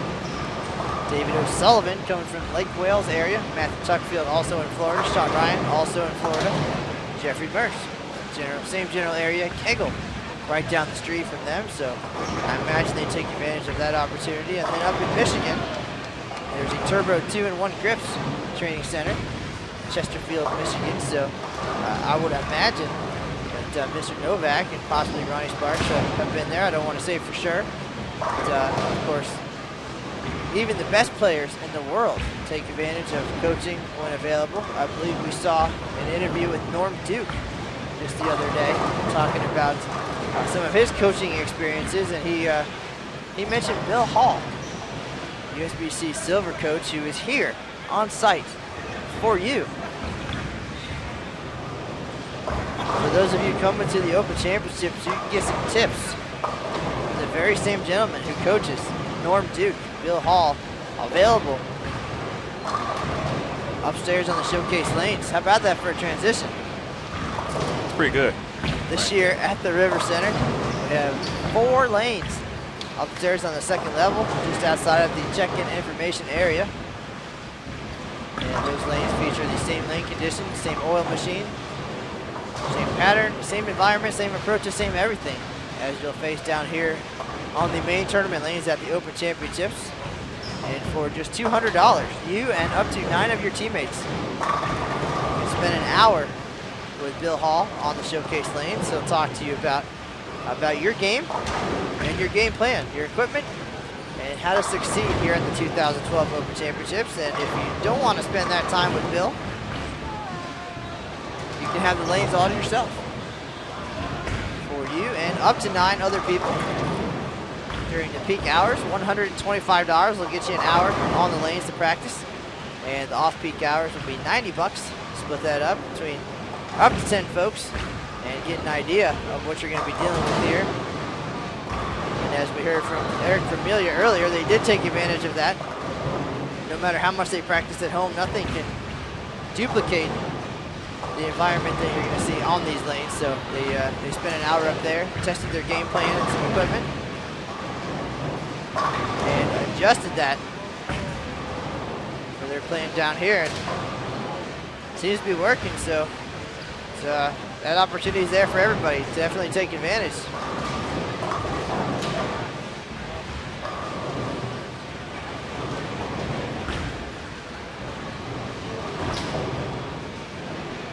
So what you're saying is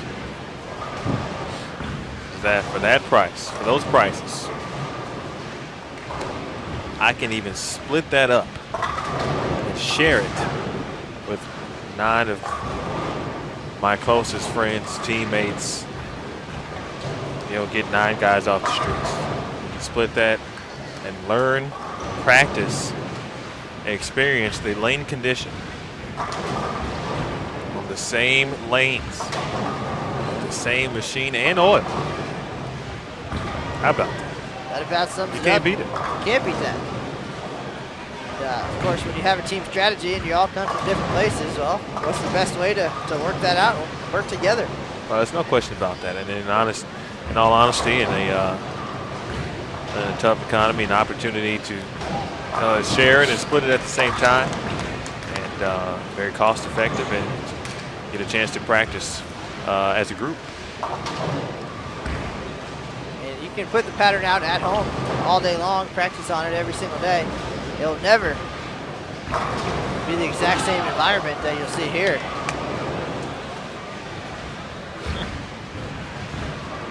So that new addition to the Open Championships menu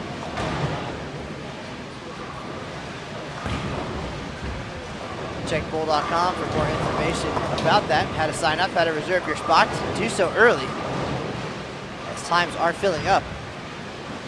As the word gets out, everybody wants a piece of the action up there on the showcase lanes.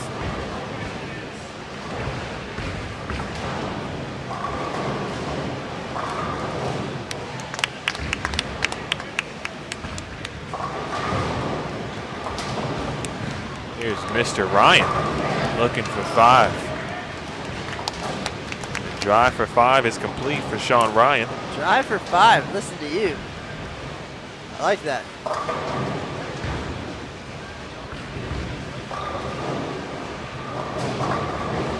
Dreaded 3, 6, 9, 10 there. Seen it left on this pair 3 times, all on the right lane. They converted once by Ronnie Sparks earlier. So far, support 2. Putting up the X's, and of course that directly results in some loose arm swings. They're having some fun out here. Here's Sparks. Well, light almost left the bucket.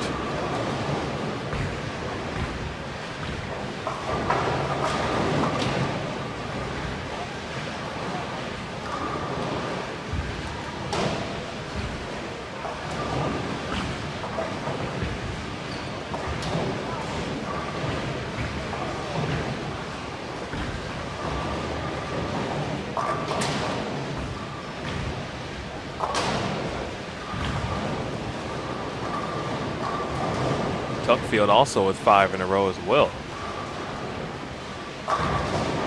The two out of the 3 striking nights from Central Florida getting it done.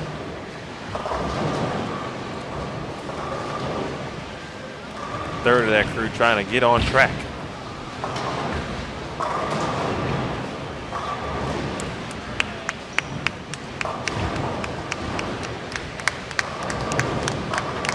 You never know who you're going to hear from here. One of the highlights of my job to spend my days with some people I looked up to, enjoy watching. Just got a text message from Liz Johnson, who's checking in. Wants to hop on the webcams to watch some people down on lanes 35 and 36. Another great feature on bowl.com and the Open Championships page. We do have 2 video cameras in the venue, currently disabled for this live stream broadcast, but they'll be back up later, where you have the opportunity to check out the action streaming from the Baton Rouge River Center at all times. And then 3-point click cameras where you can zoom in and take pictures and just check out the scoreboards and the action around the venue as well. Find those on the Open Championships page on bowl.com, along with all the other great news, blogs, pictures, you name it, it's there.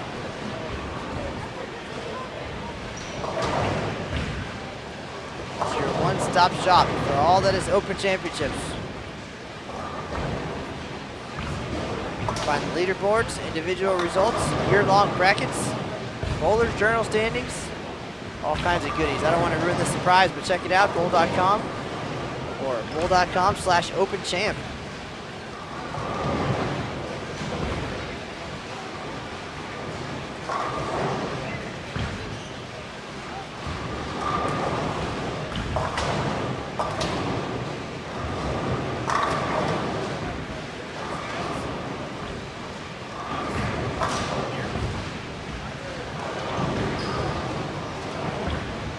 So Vermilyea takes the count.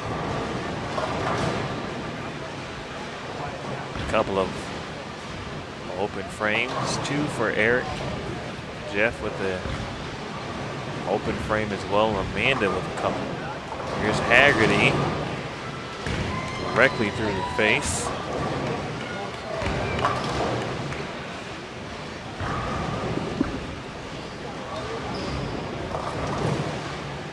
Three, 4, 6, 7, 10.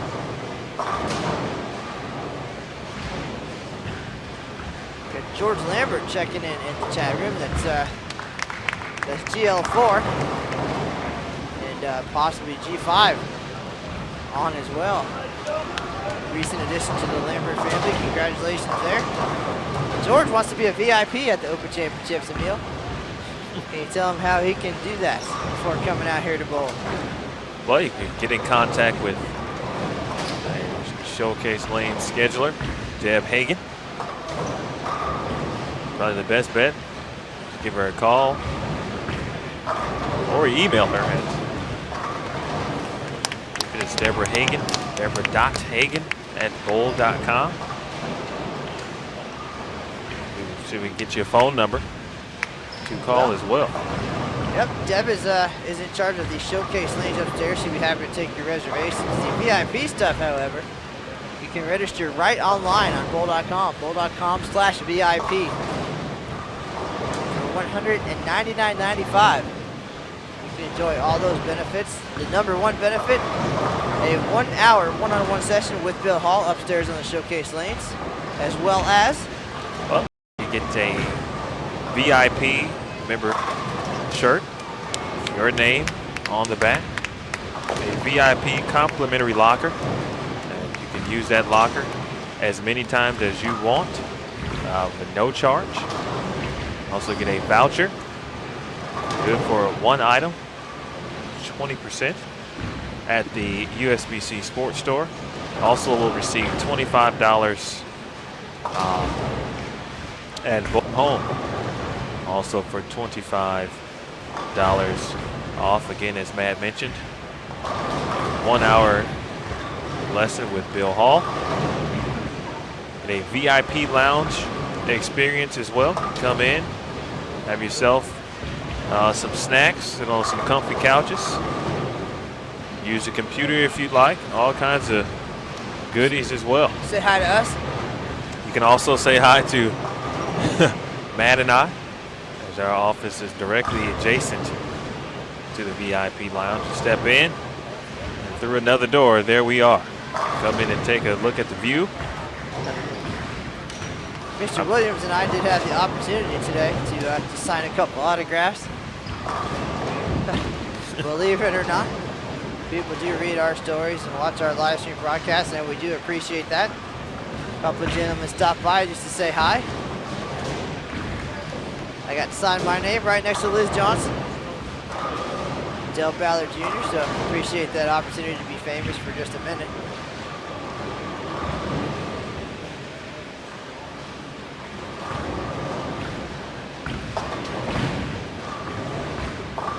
While we're chatting, things not going so well now for these two teams. A couple of open frames there.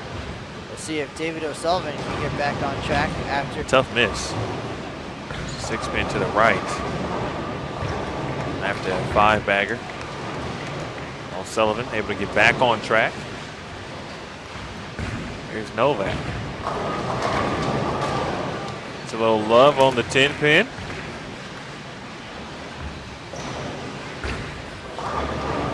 Shout out to George Lambert IV, Wichita State star. George actually made the TV show, the USBC Masters, a few years back.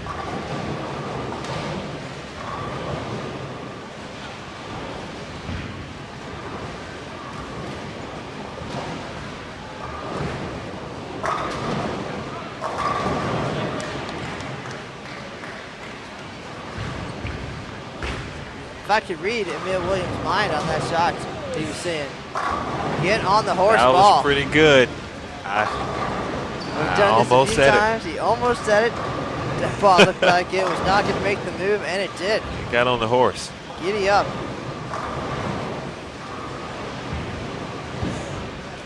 That's impressive. This kind of relationship we have, it's indescribable. Tell you what, feel bad right now for Jeff Mersch. Thought he threw a great shot on lane 6. Back in the 5th frame.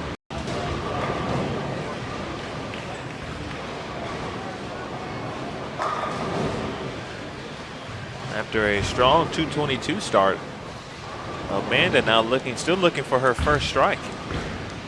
We are now in the 7th frame.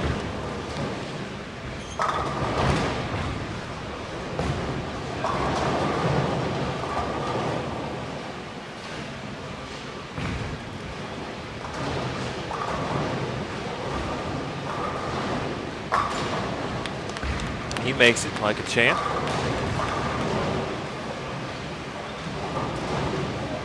So as good as Jeffrey Mersch is, and I believe he won the last PBA regional I Bolden down in Florida a couple of years ago.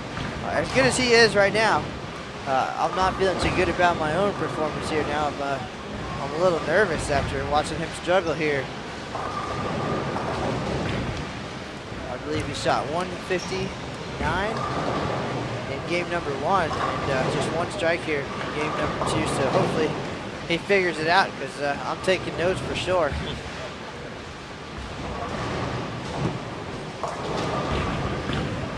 Vermilyea, looks like he moved in a little bit. Ball never made the turn. Looking at the 2-8-10, he is not happy. He is definitely not one for hiding his emotions on the lanes. You definitely know how he's bowling and what he's thinking based on his reaction.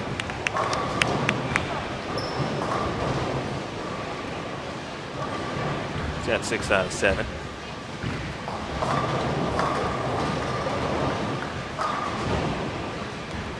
We thought Erik had something going. Threw a fill ball in the 10th of the last game.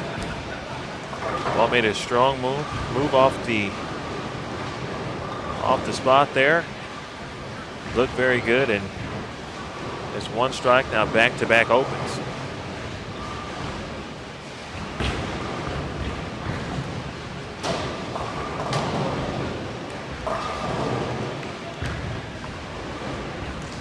Now Novak ends his string of 4 with a 3-6-10.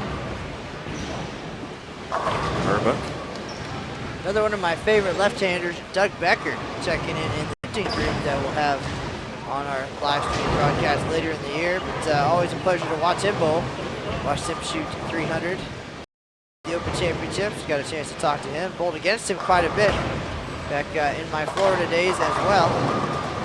I imagine he is tuned in right now, hoping to see what Mersch and Shawn Ryan are up to. Here's Shawn Ryan right now. Game plan. Shawn Ryan, there he is. And after starting this game with the front 5, open frame in frame 6, and whizzes that one past the headpin. Leaves to 1-3-6. That's what we talked about earlier. It's very easy to miss. You got your shoulders turned the wrong way, projected left a little bit, and it's not going to make the turn, and that one did not. But he cleans that up.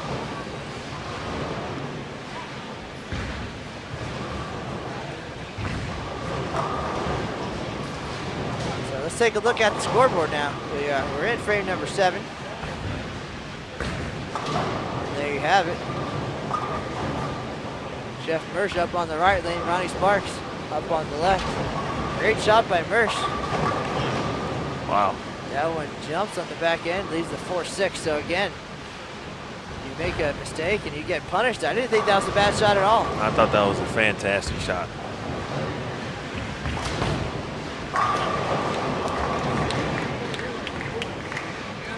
That's the game right there.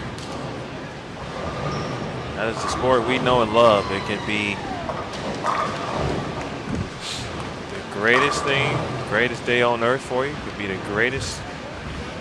And just 1 second later, it could be the worst thing ever. That is actually something I have not seen a lot of here the last couple of years. Personally, is a back-end reaction like that. And I have not bowled yet this year. I have not bowled on the practice lanes, so I'm not sure what to expect.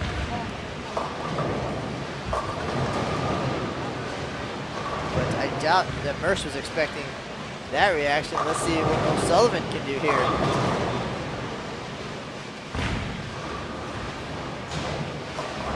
And here's another one. Very emotional player. Very easy to tell what's going on, and he likes to talk to himself a little bit.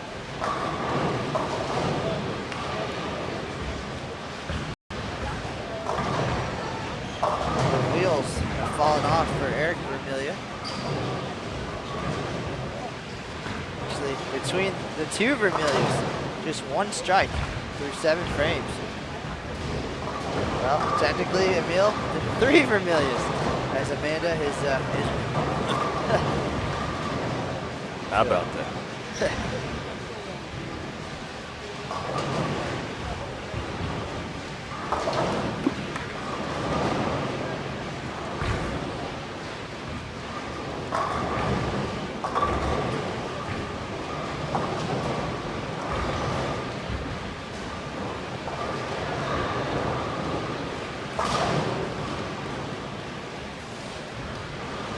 Be interesting to see the adjustments, of course, to be made here from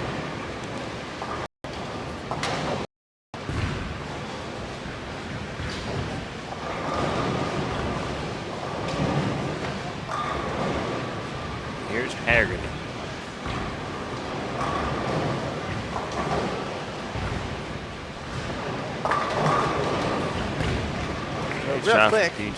Real quick, we've talked about the practice lanes quite a bit tonight. So let's give the info once again. If you're interested in making a reservation, you can call our main switchboard here at the Open Championships. It's going to be 877-737-8550, 877-737-8550. Ask for Deb Hagen or the showcase lanes, and they'll get you connected. You can make your reservation. Again, times are filling up, so make those calls.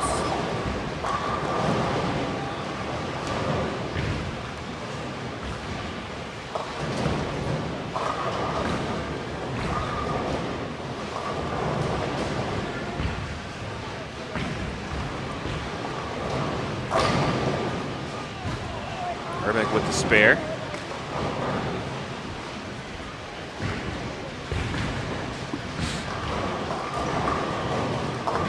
Play is clean through 8.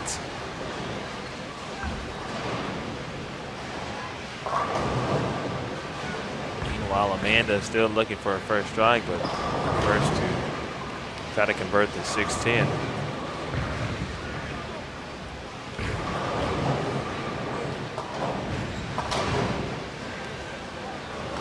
A quick recap for those of you just joining us. Thank you very much for joining us on this Saturday evening. This is Matt Canizaro and Emil Williams Jr. live at the Baton Rouge River Center 2012 USBC Open Championships. We are behind lanes 5 and 6.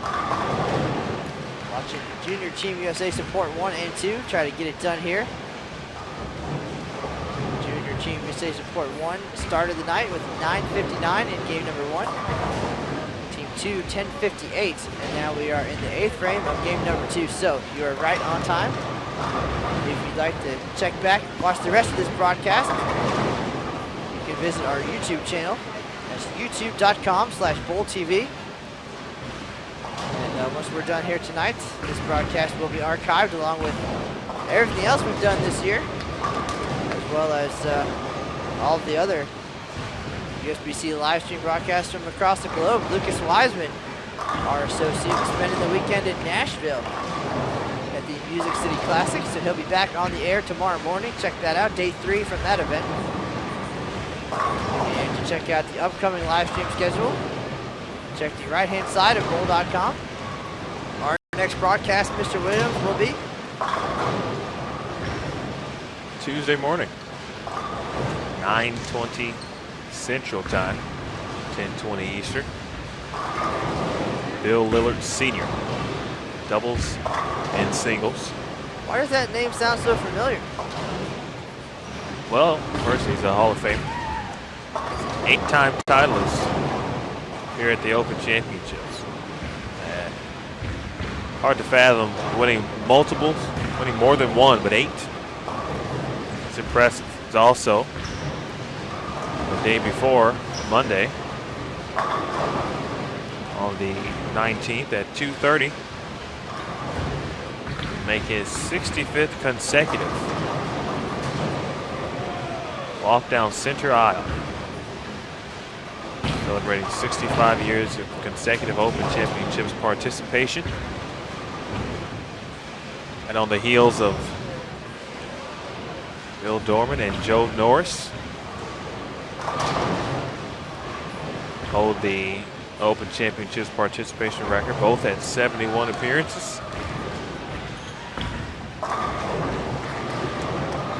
Lillard also the active participation leader, 118,526 total pins. A little over 5,000 shy. Joe Norris for the all-time lead. Take a few more years to get there. Well, Bill maintained a 199 average through 64 years, so might not take as long as you think. 3 solid years and he's there.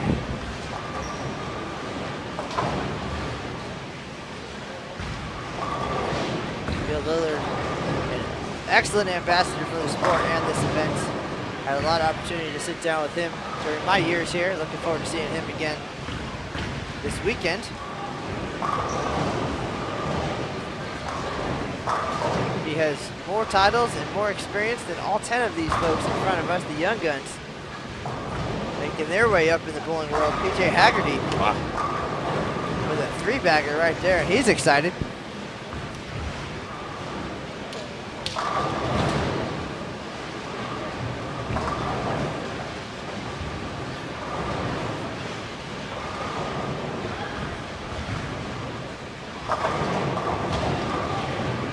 The chat room looking like a who's who of the bowling world. David Crane checking in from USBC headquarters in Texas. George Lambert, Brian O'Keefe, Stephanie Nason. DP, what's happening? Greg Zika from Illinois. Checking on his protege, Clay Herrbach, who's bowling exceptionally well here. As Vermilyea, Amanda, first strike of the game in frame number 9.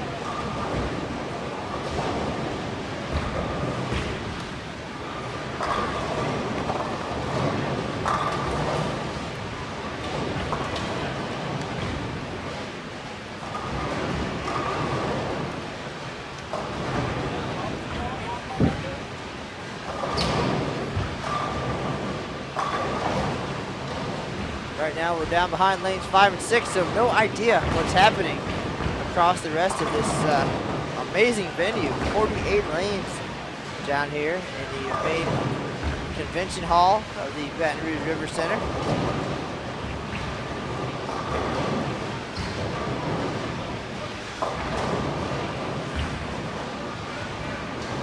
So far, it'd be a long scan from lane 5. Don't look to see any 4-digit scores yet.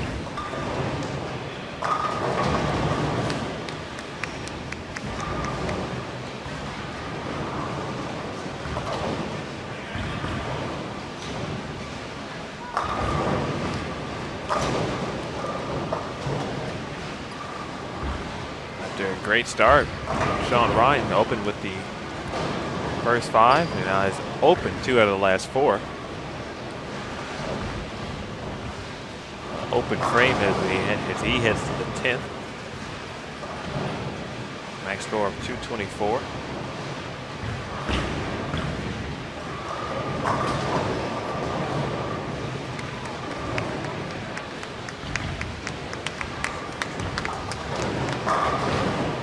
Great shot by Novak. He is lined up here in game number 2.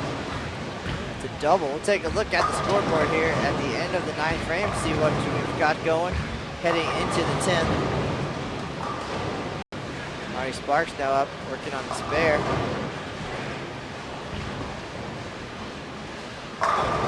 Great shot there.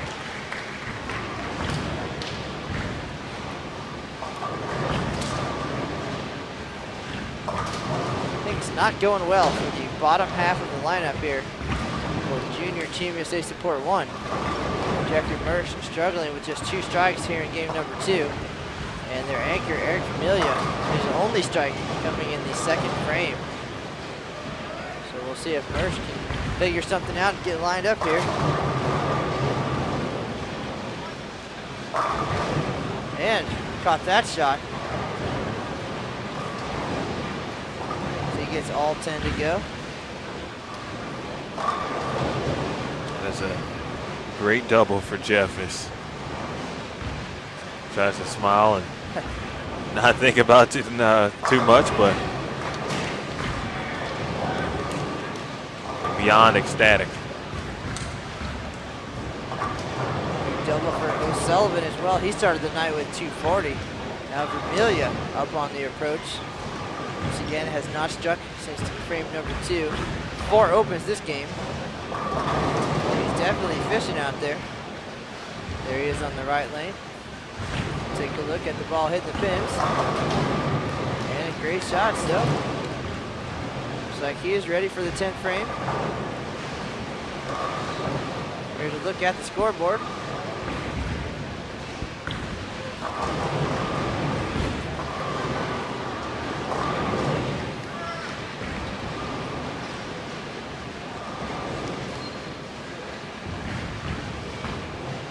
Now back to the action. Haggerty up on the left, looking to make it 4 in a row, and he does.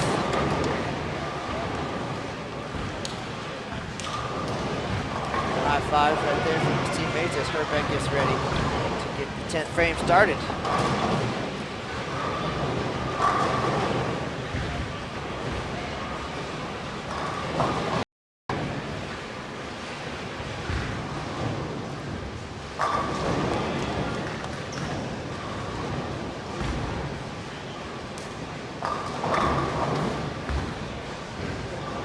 Shot there. Herrbach on his way to the 220s.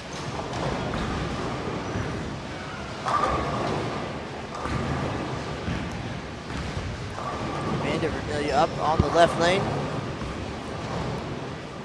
Looking for a double. Chips the 4, but the 9 does not go. So a tough game for her. Herrbach up now.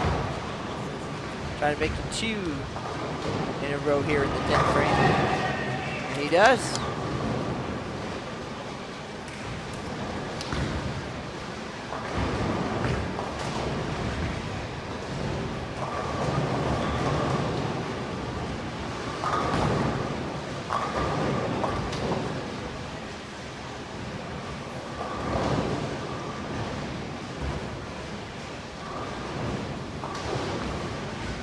Vermilyea. 9-pin, no problem. Herrbach steps up on the approach. His final shot. There it goes. Great shot there. Finishes with 3 in a row, 228.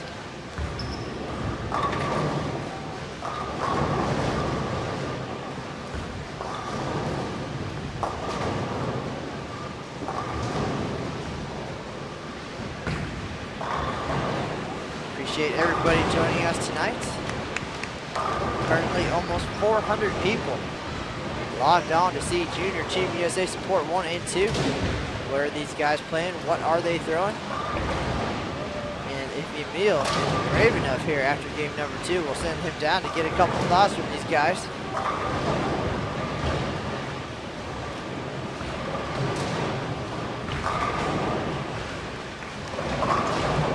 Shawn Ryan on the right lane, misses right again.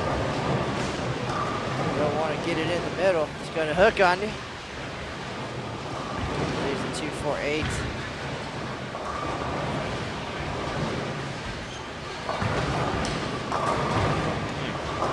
At the same time, you don't want to squirt it to the outside either. That is how the sport pattern typically works. You have to be able to repeat shots and be accurate. That's what makes it challenging. That's what makes you earn it here on the big stage. You get rewarded for good shots, penalized for bad shots. You gotta make your spares.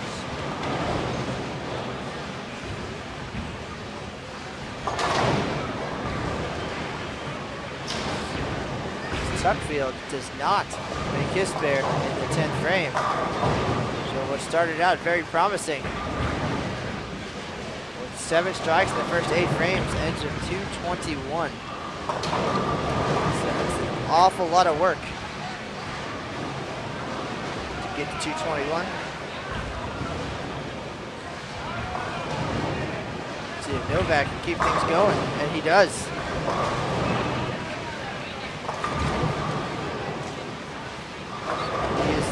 Heartbeat of this team right now. It's a 3-bagger for the right-hander. Steve can definitely string him. He can get hot in a hurry.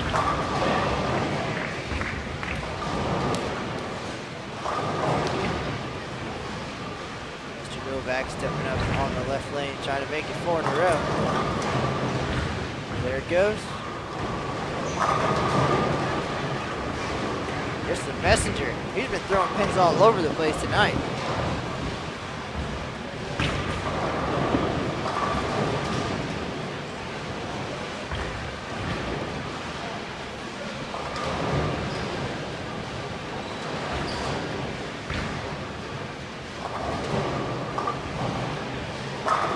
Ronnie Sparks with a 3-bagger.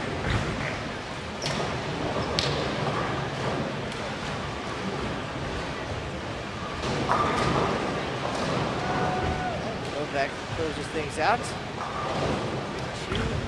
257. We still don't know what he's throwing. Could be a vibe, could be a red mission. Let's go with the red mission.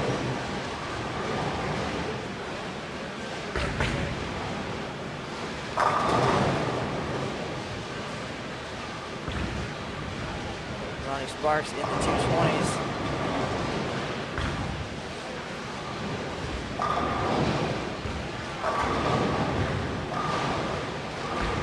Won't go. They'll finish with 224, so a solid effort here for Junior Team USA Support number 2. They started the night with 10:58. They'll be right around there here in game 2. Huge 3-bagger right there for Jeffrey. Things starting to click for him. But the first half of Shawn Ryan's game and the back half of Jeffrey Mersch's game, and our left-handers have quite a game here at number 2.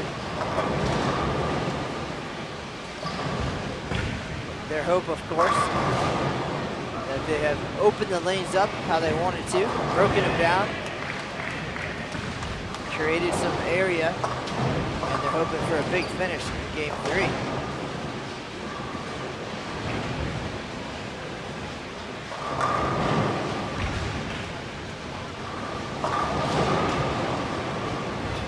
We have a vote in the chat room for the outburst for Mr. Novak. Cherry vibe.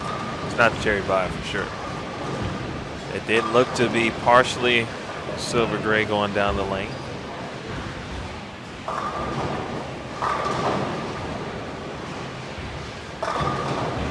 And that one out the window, Mr. Mersch. His balls of choice tonight, the Defiant, Infinite Theory, and Theory. That's what's in his bag.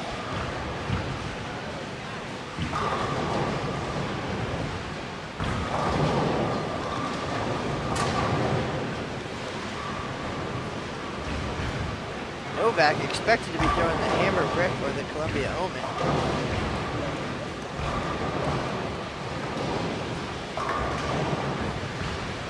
Amanda and Erik Vermilyea drilled a maximum zone, especially for this event.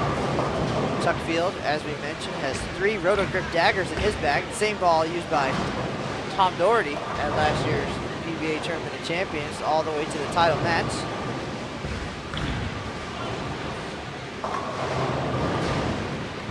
Haggerty's bag includes 2 virtual gravity nano pearls and a Defiant. David O'Sullivan throwing the latest and greatest from Brunswick. But did not have a chance to check in the bag with Ronnie Sparks, who showed up earlier today.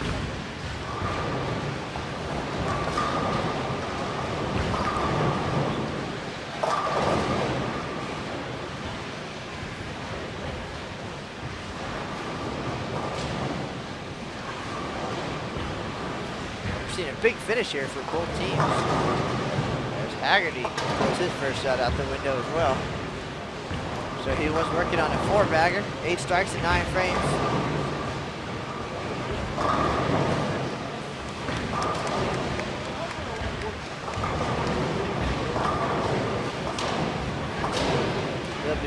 They'll be right around 1100 this game. There's 7-pin cooperating for Vermilyea. Rough game if your last name starts with Vermilyea.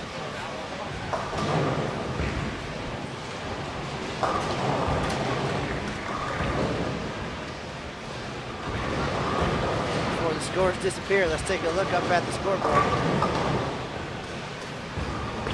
Vermilyea going to write those down. Get ready for game number 3. Vermilyea finishes with 161. Huge effort for Junior Team USA Support 2. They Herrbach 228, Shawn Ryan 213 with the front 5 that game. Ronnie Sparks, big finish 224. David O'Sullivan 213. And Haggerty, despite throwing one away there in the 10th, is going to be in the 230s.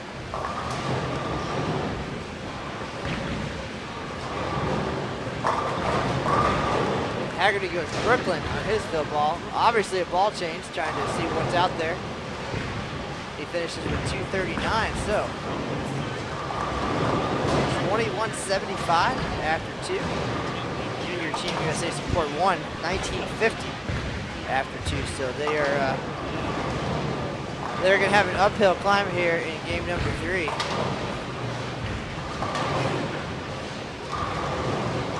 Current leader, 34.01. So, a little bit of work to do.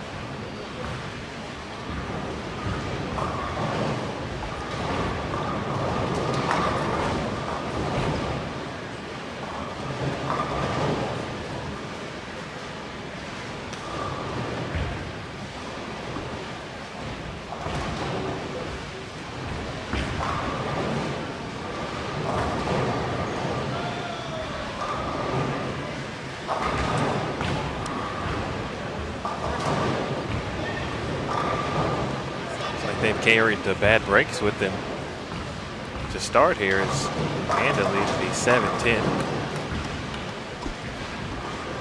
Well, Clay just gets the 5 out, only has to deal with the 7. we've seen this position before on our live stream broadcast. Junior Team USA Support 2 needs 12:26 here in game number 3 to reach the lead. And as we learned from a USBC Hall of Famer, It is possible on paper. It's possible. Certainly, that missed 7-pin's not going to help the case. So that Hall of Famer, Jeff Riggles. That's what he said last year, just before his team rolled the highest team game in tournament history, 1281. To take the team lead and, of course, escape the team title. That 7-pin awfully stubborn here in game 3. Shawn Ryan leaves one as well. As the old saying goes, go big or go home. And they came up as big as you can get in the biggest moment.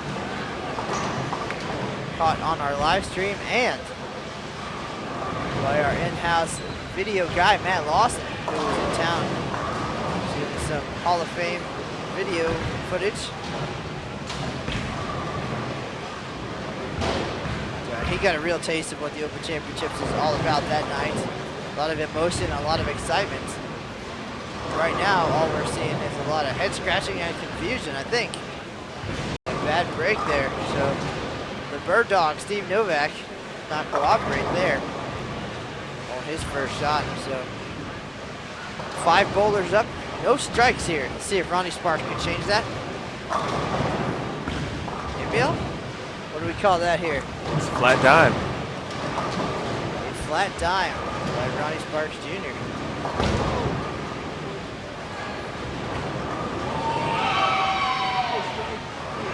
Now, we talked a little bit earlier about some older equipment coming into play. Erik Vermilyea throwing the Columbia EPX.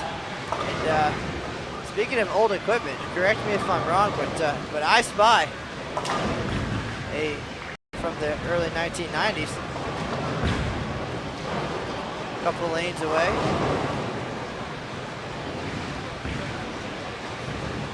And that next to what looks to be an old messenger. Could be. You never know what you're going to see out here. We have. Are you sure that's a Rhino Pro right there? Yeah, I'm just guessing from here. It's always fun to look around and see. I saw some gentlemen today walking out of here with the 1-ball bowling bags. A gentleman the other day had a suitcase filled with bowling balls. I believe right under the gold Rhino Pro is a green Rhino Pro bowling bag. So always cool to see some of the bowling relics make appearances here at the Open Championships. And we're not talking about the 50-year guys. We're talking about some some older equipment.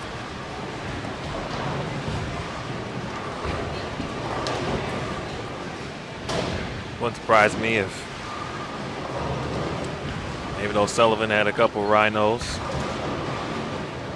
somewhere in the arsenal.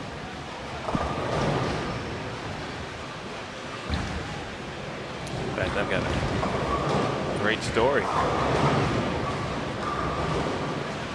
about Mr. Haggerty. Fortunately, left the big 4 there. Watched him throw a lot of strikes with a gold Rhino Pro, if I'm not mistaken, back in 2007 at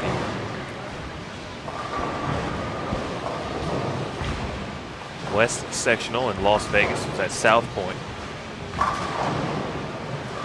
It seemed like he just did not miss.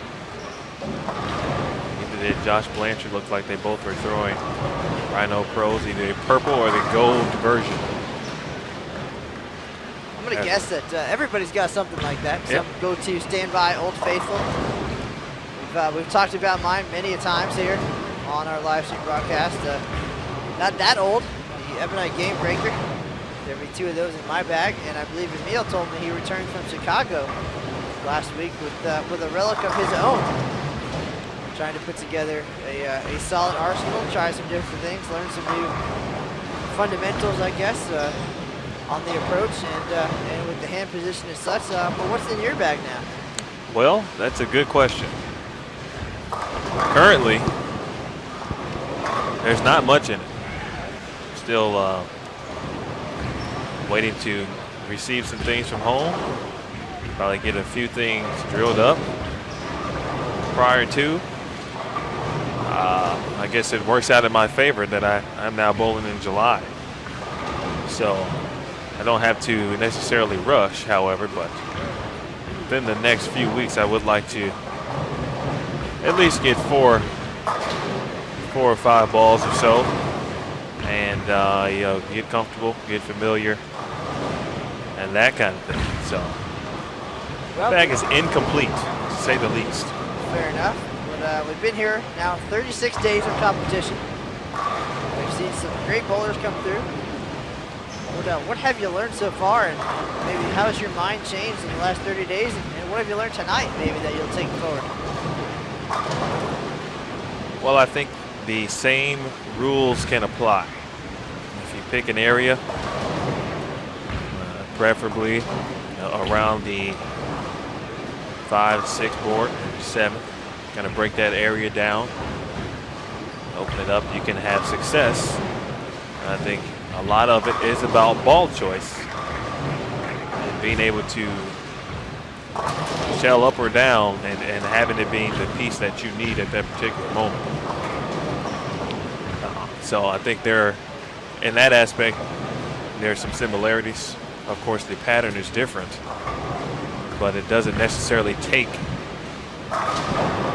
some fundamentals out of play. We're talking about lane play.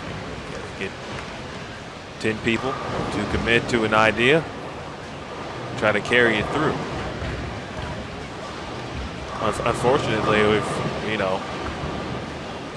we've seen a lot of good shots. We've seen a couple of bad shots, but we've seen some really good shots that haven't left some.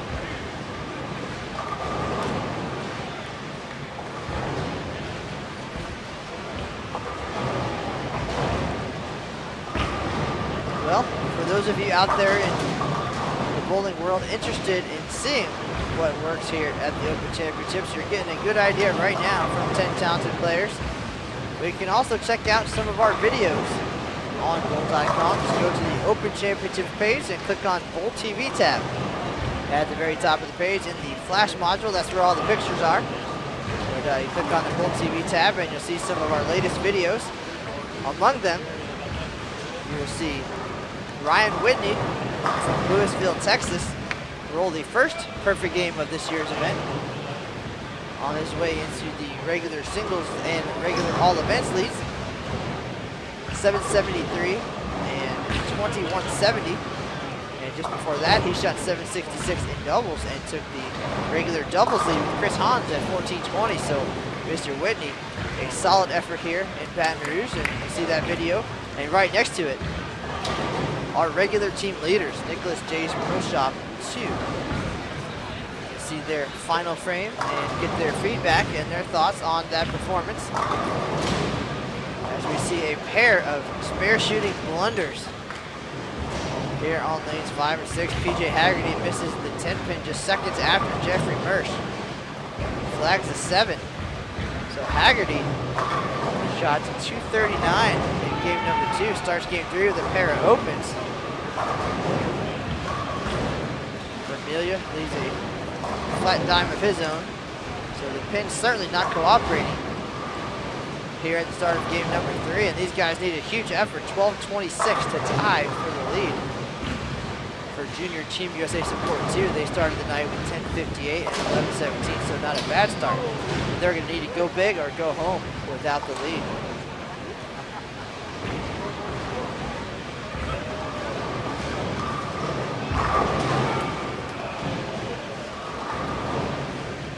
And right now, Junior Team USA Support 1, 50 under.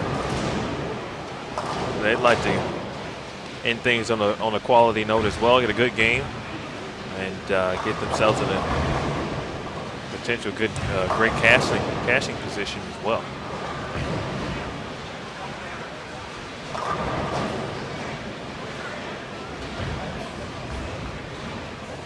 Here is Tuckfield. Can't get the 7 to go. 7's being stubborn tonight. Tuckfield continues to be the deepest player on this pair.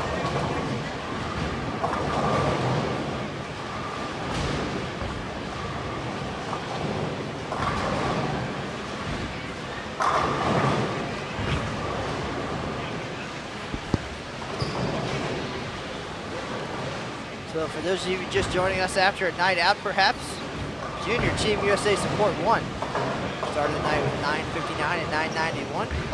26 for a share of the lead here at the 2012 Open Championships, that number 34:01.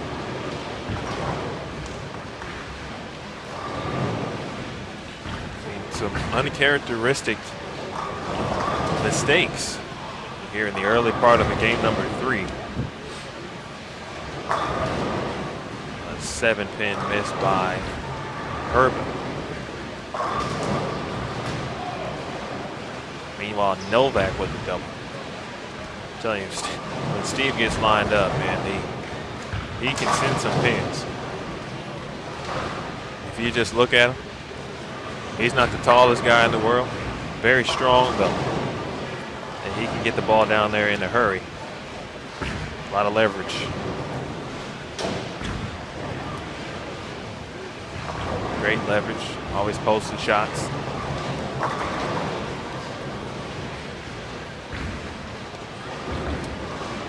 I can imagine the conversation that Novak and Vermilyea are having right now. Those are two guys who know some things about equipment and lane play, so the conversations can get quite technical, I'm sure.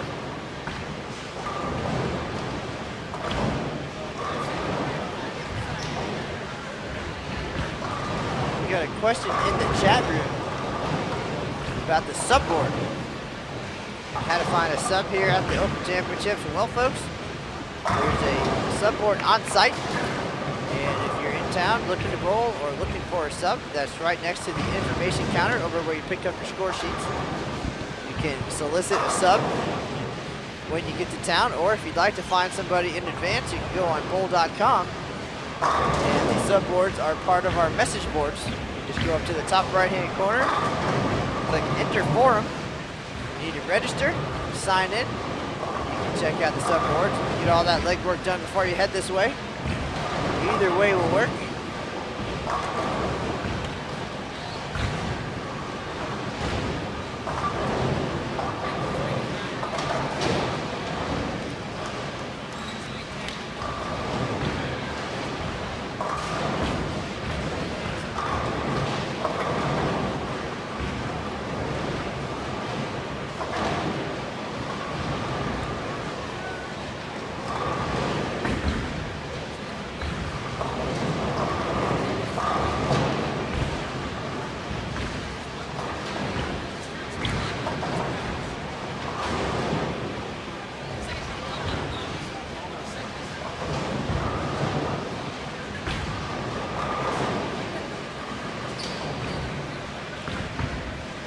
Here's O'Sullivan. Sullivan on a double, looking for a 3-bagger.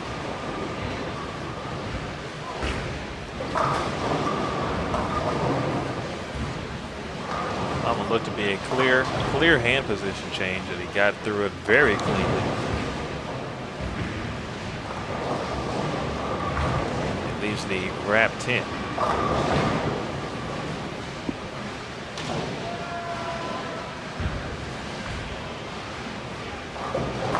Of emotions, by the way, we talked about emotional bowlers earlier. Shawn Lee from Colorado checking in the chat room, and one of my favorite Open Championships moments in my 8 years here was watching him shoot 300 in Albuquerque, and he was jumping up and down and screaming for easily 20 minutes after that game. One of the most excited bowlers I've ever seen on our lanes, and definitely very deserving and appreciative of that 300 game. And just so happened to be the day that our superiors, Pete Treadwell and Jason Overstreet, were in town, and they got to really see the essence of the Open Championships and what it means to shoot one of these 753 perfect games in 109 years of tournament history. So that is an awesome moment that I will never forget. I'm sure Shawn will never forget that either. So that's what it's all about.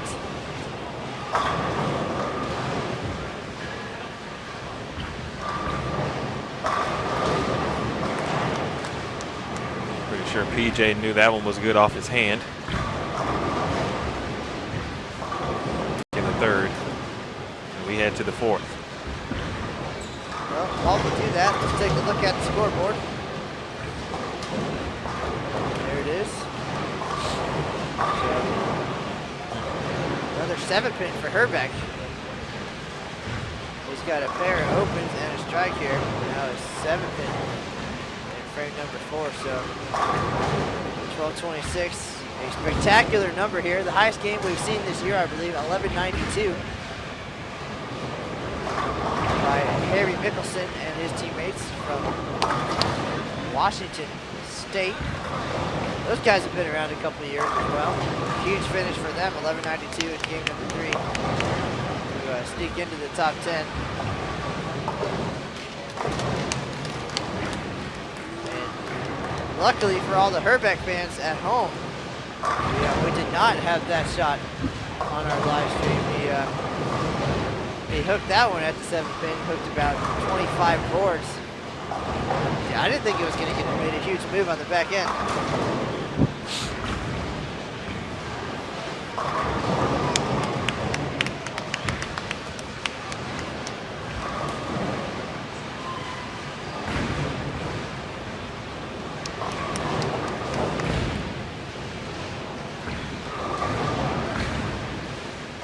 If you missed the first part of our broadcast or would like to check it out after the fact and study what these guys did for the last 3 hours, you can check out youtube.com/BowlTV.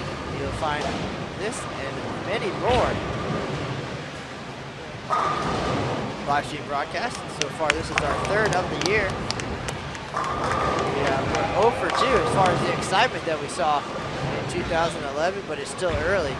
We have 18 broadcasts on the schedule. You can find those on our live stream schedule on the right side of bowl.com.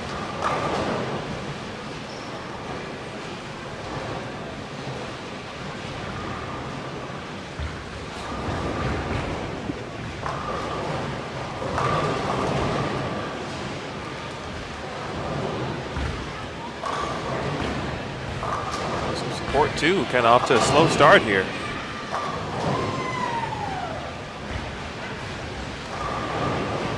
Number still out there, but a few more slashes than X's that we've seen in the past couple of games, especially in the early going. See a lot of strikes down on lanes 33 and 34. And I believe that's the team we talked about earlier today. It's like one of the Traber brothers starting this game with the first 5 strikes, and Bowler ahead of him also with the front 5. Can't see who that is, but we'll keep our eyes on that side of the bowling center. Right now we're behind lanes 5 and 6 here at the Baton Rouge River Center.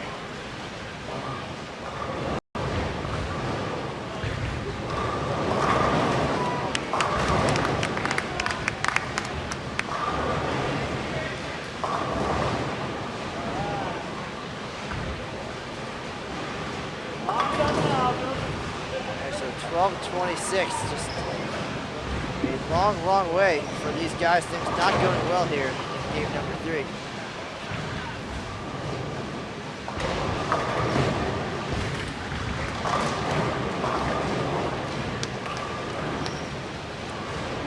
And shot from O'Sullivan.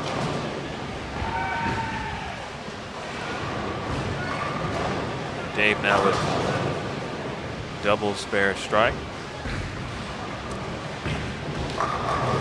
Vermilyea looking for a double. 10 back. Great shot from Erik, the former Husker.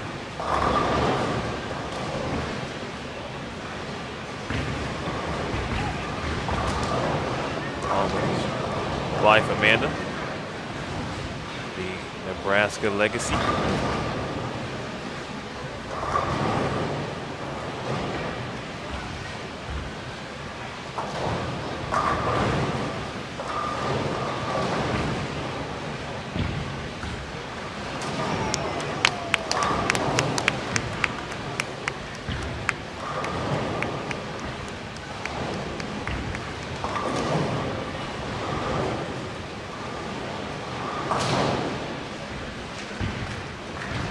So, Emil, besides some high scores here at the Open Championships, even though we got off to a little bit of a slow start and a slow schedule, we've had some excitement on the lanes, but we've also had 3 gentlemen join the 50-year club this year. So, of course, high scores, a huge part of the Open Championships. Of course, the high score wins at this event, but for so many bowlers, it's about so many other things, and participation being one of those things.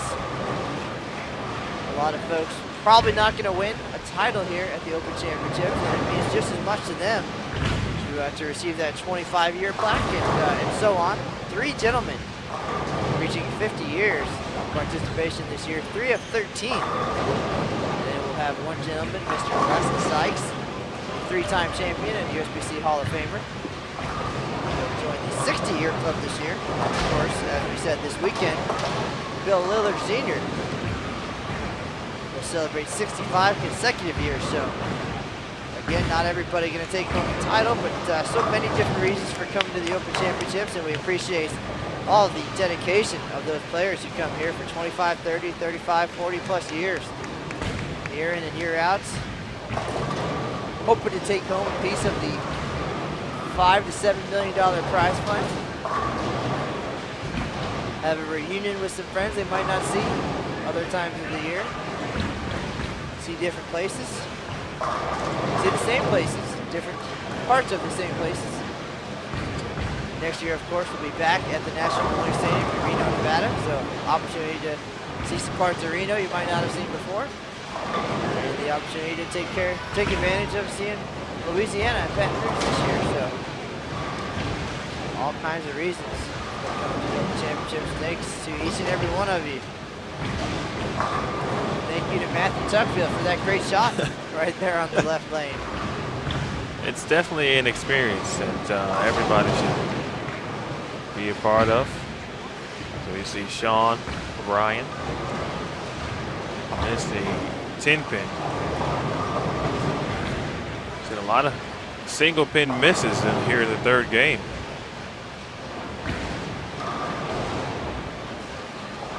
But it's all about the experience here at the Open Championships. Again, not everyone will win. A lot of individuals keeping a keen eye on their participation histories and having goals and dreams to get several plaques and be honored with milestones as they reach 50 years.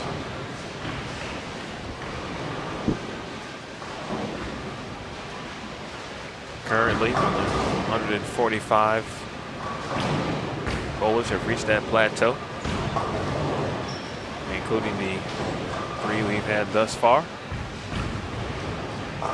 Richard Van Rossum, Joseph Agufsky, and Don Larson. Next up on that list will be Dick Jones, April 3rd. From Drexel Hill, Pennsylvania. Emil has been studying up. I gave him a new job title here in 2012. He is now the Open Championships Managing Director of 50-year guys. So if you are at 50, or approaching 50, you know somebody who's at 50, Emil's your guy. Call He's me. The master of ceremonies here. A very special ceremony situation that we have for these gentlemen at 50 years. They get an escorted march down center aisle where they are presented with their plaque, chevron, and lapel pin. And then, of course, at 55 years, same deal, different prize. They take home an engraved watch.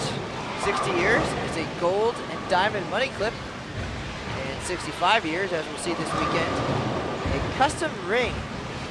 And only 4 gentlemen have previously reached the 65-year mark.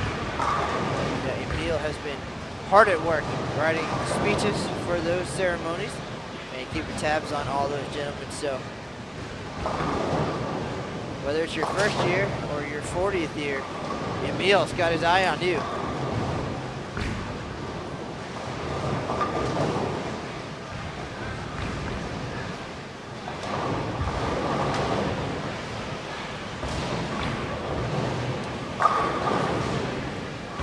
Lots of other goodies, of course. tournament at the venue with various vendors. A couple bowling balls. Some things up top, their registration. All kind of goodies. All kind of food items as well, as a matter of fact. It's been almost 3 games. I figured we'd get there. I have not tested it out yet. I'll be sure to let you guys know. We're just talking about in the venue. It's in the venue. In the venue, smoothies, pastries, there's an ice cream stand. Ice cream, I've frequented there a couple of times. Very good. The concession stand here with a very diverse menu as well. Quite good. It appears that Junior Team USA Support 2 has already left for the concession stand after 2 games. A solid effort. 10:58 in game 1, 11:17 in game 2, and they might have left early for some dinner because things are not going well here in game number 3. PJ Haggerty now up on the right lane with 2 open frames, a strike and a spare. Goes high, leaves the 3-6. Not happy with that shot at all. Clay Herrbach now preparing to get up on the left lane. Now he just has 1 strike so far here in game 3. So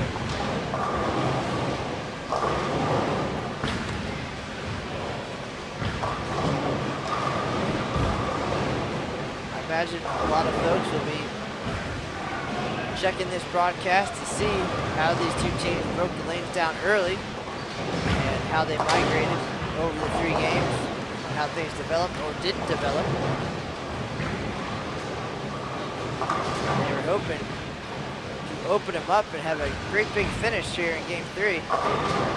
And maybe they still will.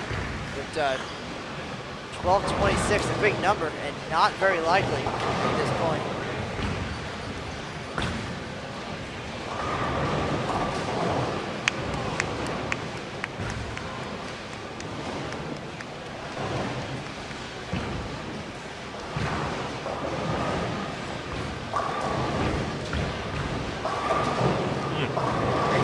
Terrible break there for Amanda Vermilyea, but she's still smiling. She just threw a great shot, left a 10-pin. But she still got a smile on her face. That is awesome.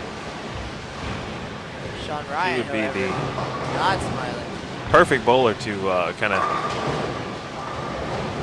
take the emotional route to. If you look at her, and no matter what's happening, whether it's a bad shot, bad break, good shot, she's always has a smile on her face. Of course, everyone is different. Now they show their emotions. This sport, a very emotional sport.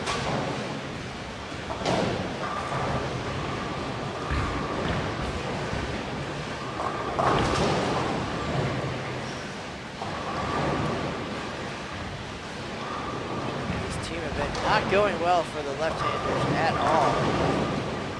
Grinding it out for a couple of 200 games.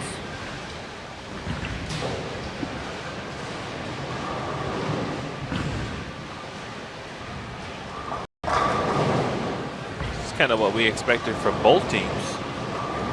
Now it's support 1 with the momentum, if you will. A lot of X's on the board. Support 2. And they're struggling just a hair. And Sparks finally gets a 10 out. Only 1 bowler on the bottom team here with a double so far. And we're already in the 6th frame, so these guys are going to need to figure something out quick if they're going to make their way into the top 10.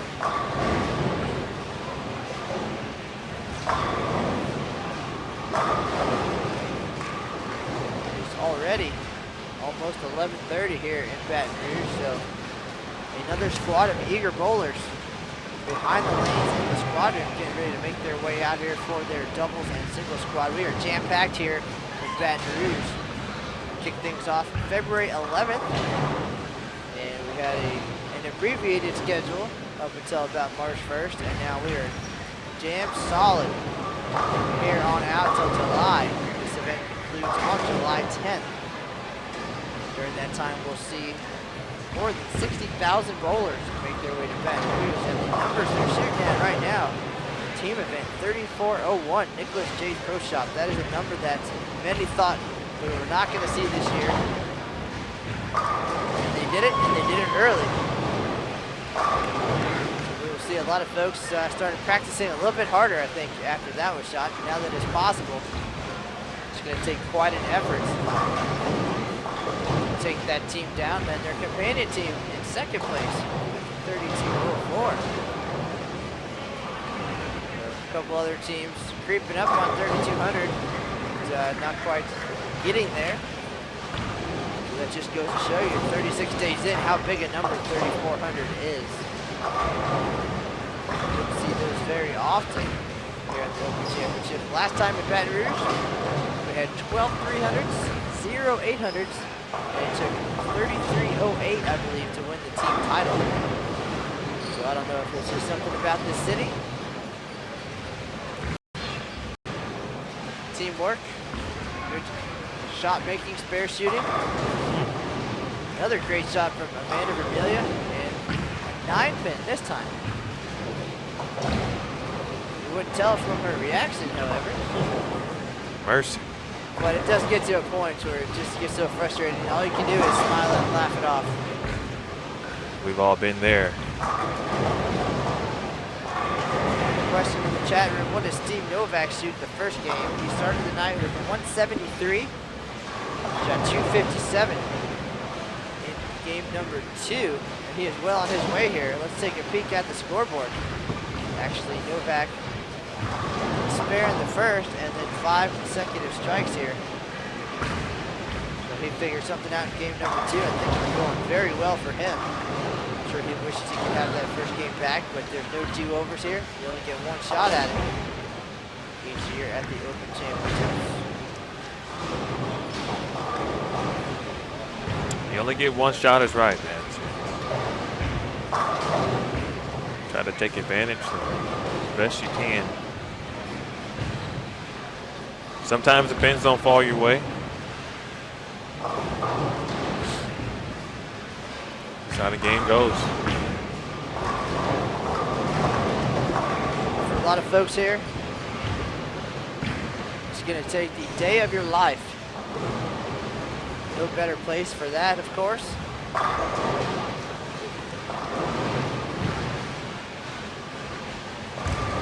To rise to the occasion here on the big stage. The bright lights, the high ceilings.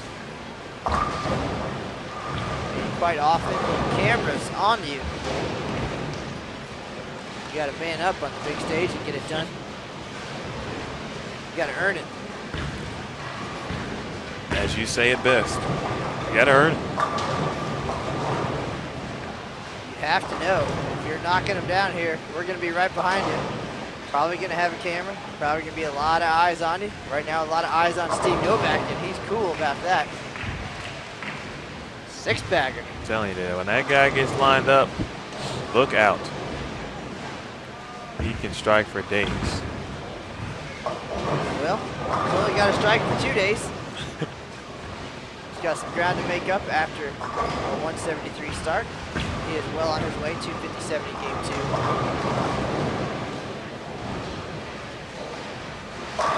Possible 290 here in game number 3. Still a few frames to go. All events leader right now, Ryan Whitney, Louisville, Texas, 2170. Not a huge number in recent years. However, would have been enough to win here by a lot. In 2005, that year, Scott Craddock took home the all events title with 2131. How about that? 2006 took 2189. 2007, 2198.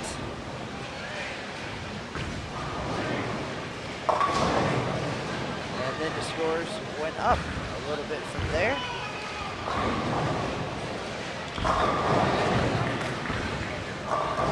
These scores on their way up as the strikes are piling up now. Jeff Mersch, unfortunately, on the left lane there, still struggling. He misses the head pin again. And another open frame for the left-hander. Imagine he's going to have a lot to think about tonight. Not sure what time these guys bowl tomorrow. But, definitely going to have to rethink the game plan a little bit.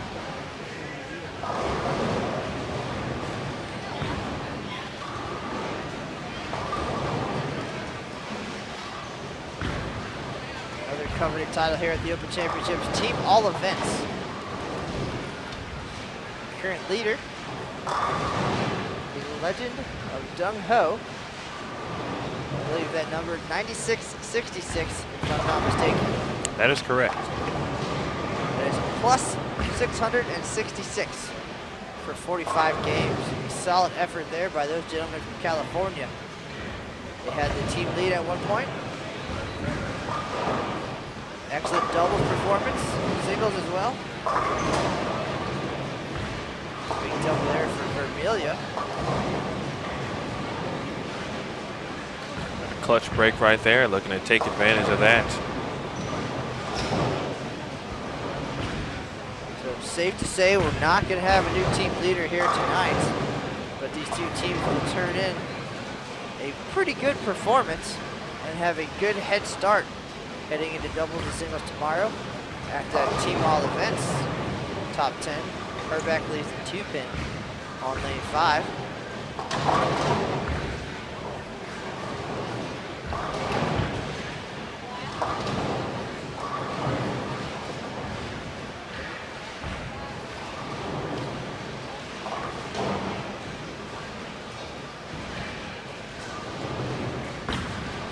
Appreciate everybody joining us in the chat room.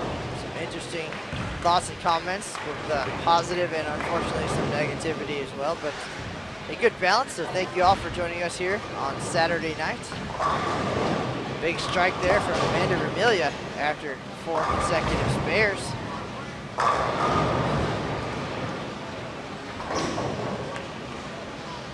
Always good to hear what's everybody out there in the chat room is thinking. Questions are welcome, of course. Hopefully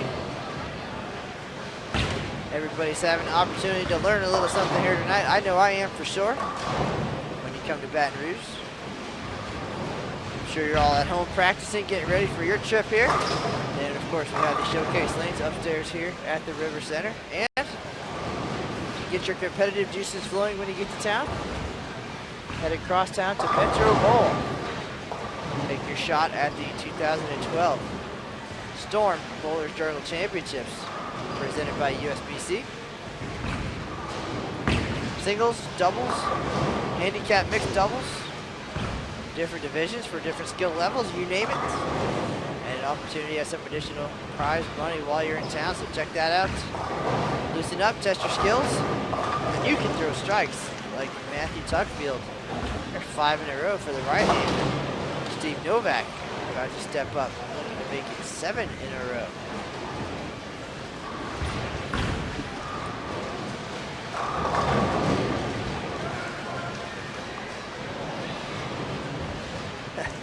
Question in the chat room. Matt and Emil, will both of you be there next week? Love to stop by and say hi. Absolutely. If there's bowling going on, we are in the building. During the day, I am here. In the evening, Emil is on the scene, so come by, say hello. And yes, it is very difficult to watch 100 days of bowling and consider what I would do, and I just want my turn at it. Emil has a much longer wait. He doesn't bowl till July, so he'll be watching for almost 150 days. Watching people succeed, watching people struggle, trying to decide what ball to throw, where to throw it. Good luck with that, sir. I might have an idea by then.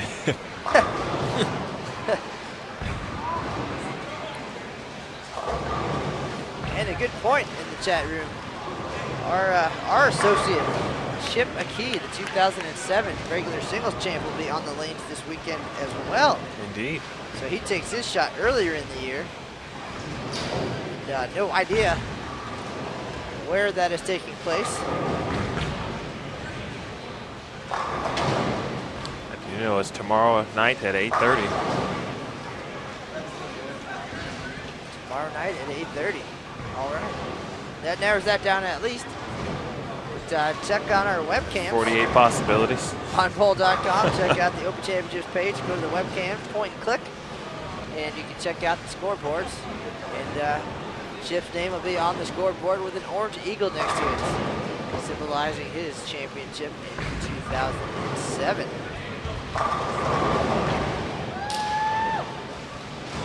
And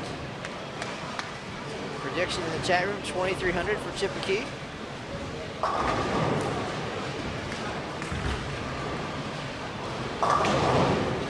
It's a pretty huge number. We've only seen 2,300 twice in the history of the Open Championships, but Chip, of course, very capable. He bowled a 300 in our Employee League, first game of the year, on Wednesday night. Throwing some new equipment. I believe that was the Hammer Taboo. Jet Black. Jet Black. So he's getting comfortable with some new rocks, and excited to see what he can do here in Baton Rouge.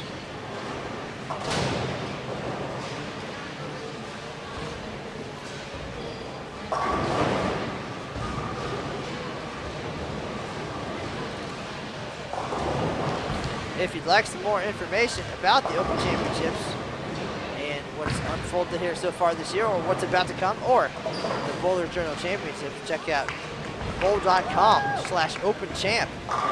There's actually a Bowler's Journal tab on there. You can find out all kinds of information, where, when, what's the cost, and take a look at the current standings as well.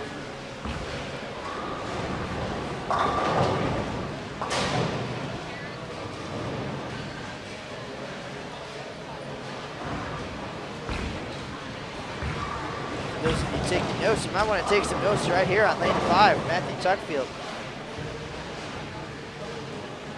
Working on a 5-bagger.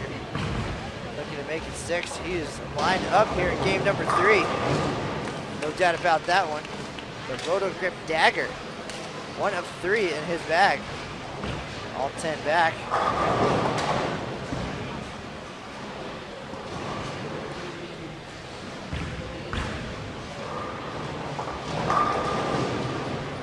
Support 1 doing a great job setting it up for the 10th frame. Battling through, fighting through the struggles of the first couple of games. Novak with the carry.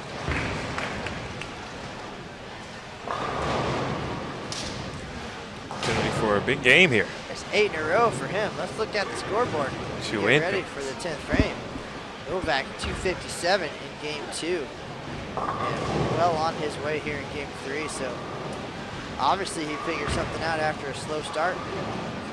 Let's see if we can ride this momentum into doubles and singles tomorrow. Parlay it.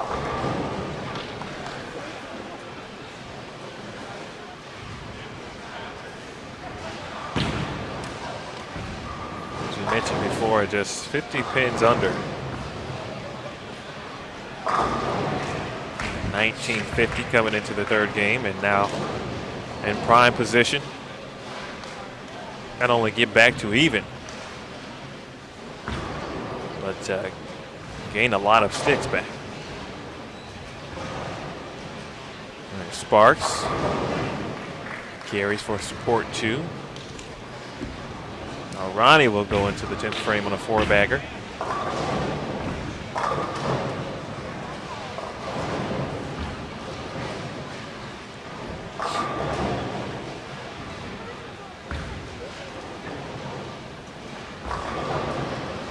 Erik, he wanted that one, and he got it.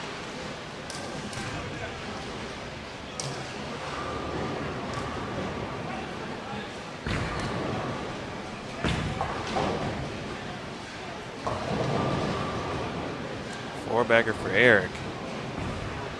10 in a row for support 1. Well, Vermilyea said they wanted to open things up and set themselves up for a big finish. And while the first 2 games didn't go as well as they hoped, they're certainly on their way to that big finish here in game number 3. And I would guess if they could trade scores with junior team USA support too. If only it worked that way.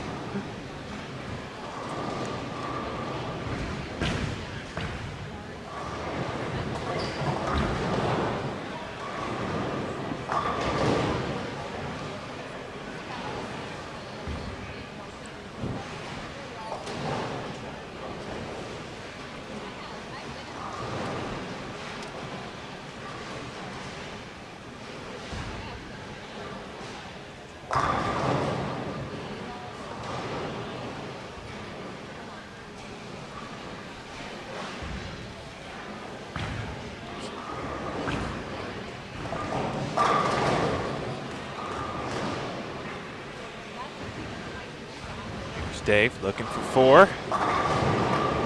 Carries. He'll take a 4-bagger to the 10th frame.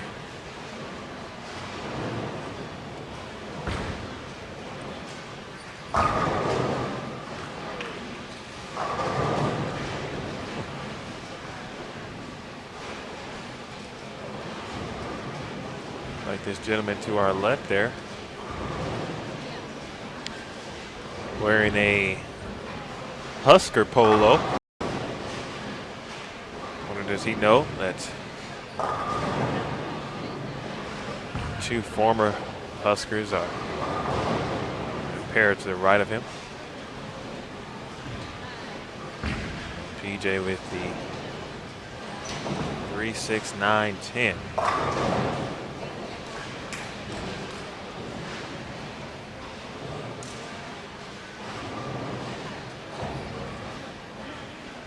Tough go here for support 2, but all is not lost. A couple 4-baggers heading into the 10th frame from Sparks and O'Sullivan.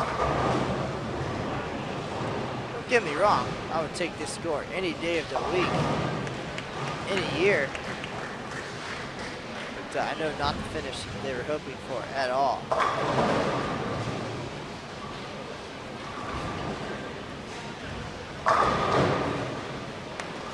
Shot from Herrbach in the 10th frame.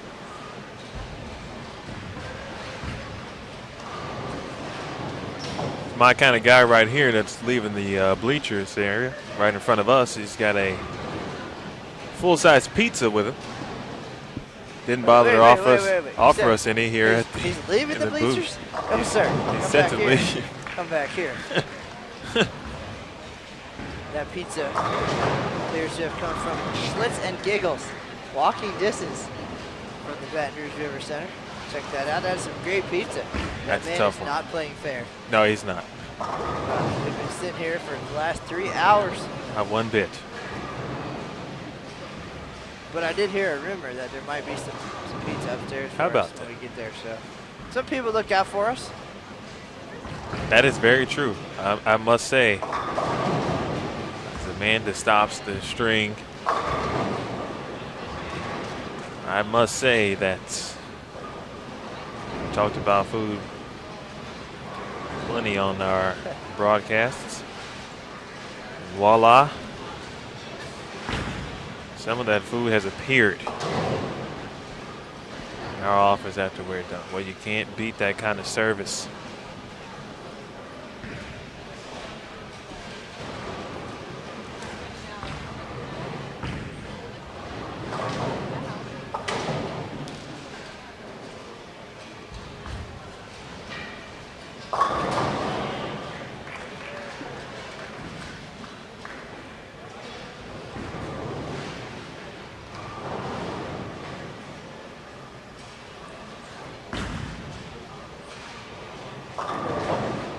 Amanda finishes with 202. Clay with 172. And here's Tuckfield. Yes, sir.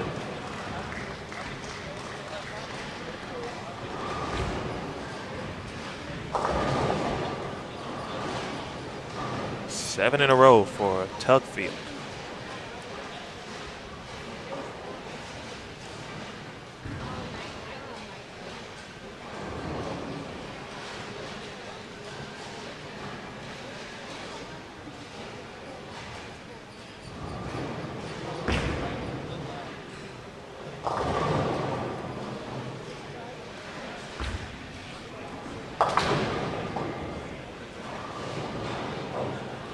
Tough game for Shawn. Getting out the way, shoots 182. Go along with 198 and 213. Tuckfield ends his string. Needs a 4.67.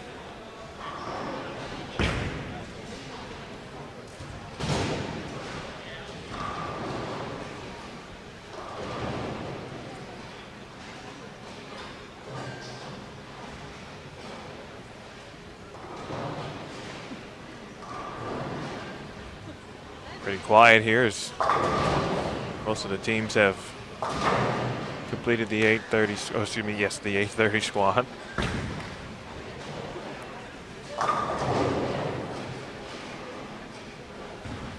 Ten teams left to go.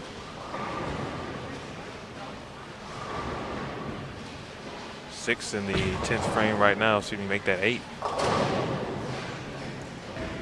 So 256 for Matthew Tuckfield.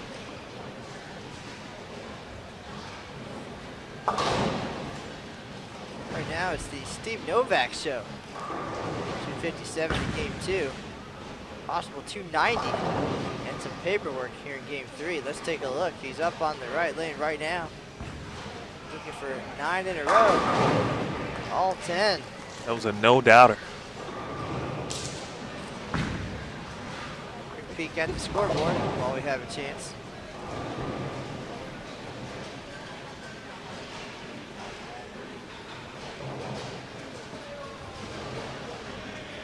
.256, possible 290 here. Left-hander Jeffrey Mersch still struggling. Erik Vermilyea figured something out. Taking back to the action. Steve Novak looking for 10 in a row. Does it go? And he's got it. High fives all around.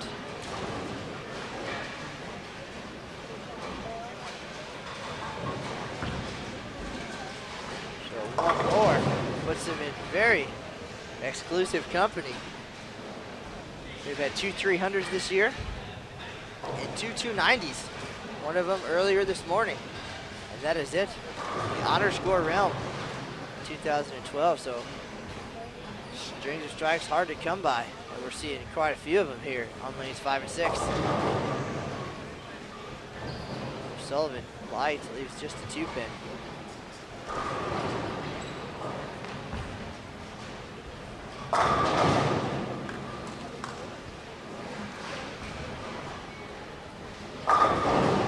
.290 for Steve Novak. Great Novak's game. gonna have some paperwork to fill out here. 173, 257, 290.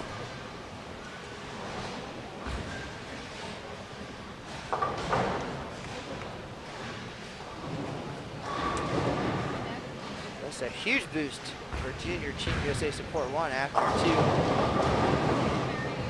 2 mediocre games, 959, 991. Already at 1040 with 2 bowlers to go.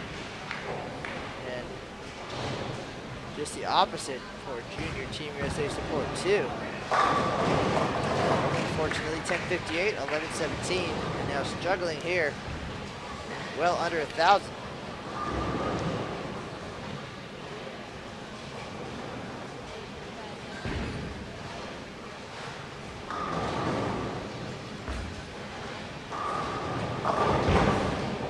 Sullivan, 226, so not a bad effort at all.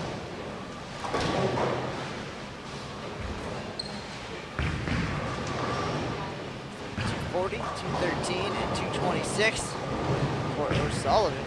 Jeff Mersch looking for 4 in a row here to salvage his night. And it looks like it came to him, but it came too late.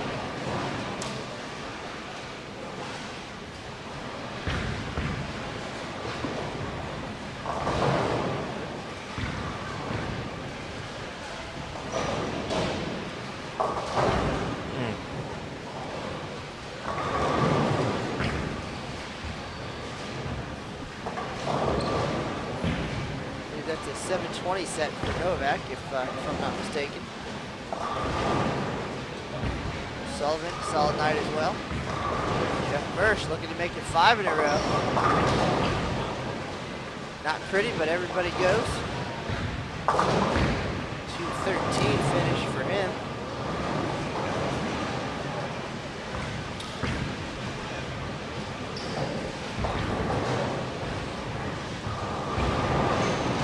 Erik Vermilyea closed out a huge one here for his team. Saved the night. Both teams at 3,100, all 10 for Vermilyea.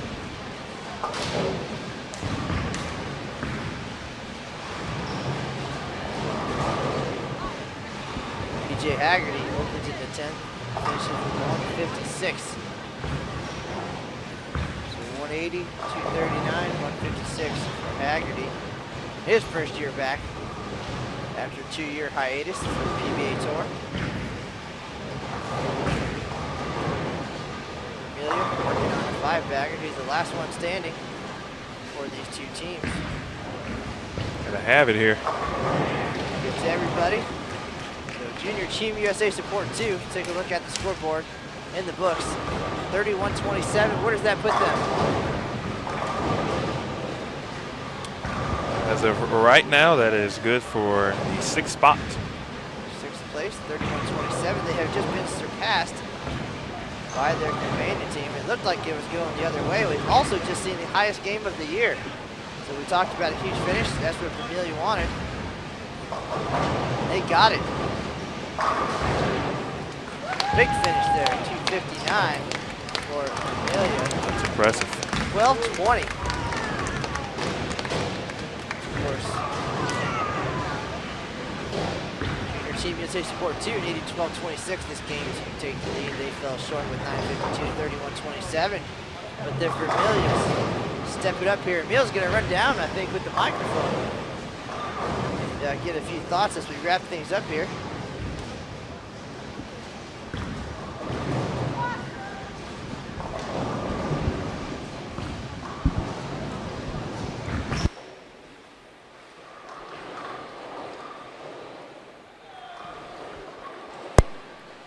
Just a recap tonight. Junior Team USA Support 2, 10:58, 11:17, 9:52 for 31-27. Easily in the top 10. And Junior Team USA Support 1, a huge finish, 12:20, the highest game of the 2012 USBC Open Championships, 31-70. And that is good for 3rd place right now, right behind Nicholas J's Pro Shop 2, 34.01, and Nicholas J's Pro Shop, 32.04. So Vermilyea and crew got to be happy about that. That's exactly what they were hoping for to set things up.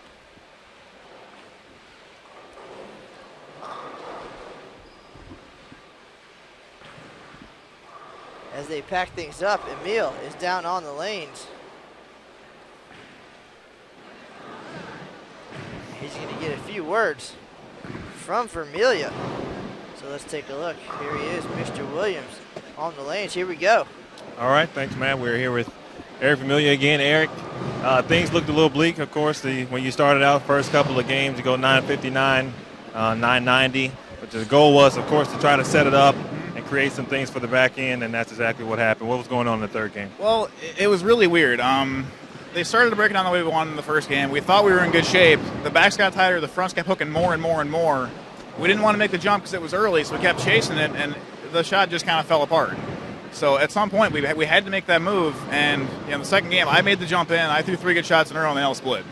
So I thought we were all in trouble. The fronts kept breaking down, and at some point, they stopped, and we started striking. I mean, we all just kind of balled down to weak enough stuff, and once it gets going, it's kind of like the old college bowling days. Once you get it going, it's just it's a good time. So it was a lot of fun. I was really surprised the last game turned out that way. I thought we kind of wrecked them the second game.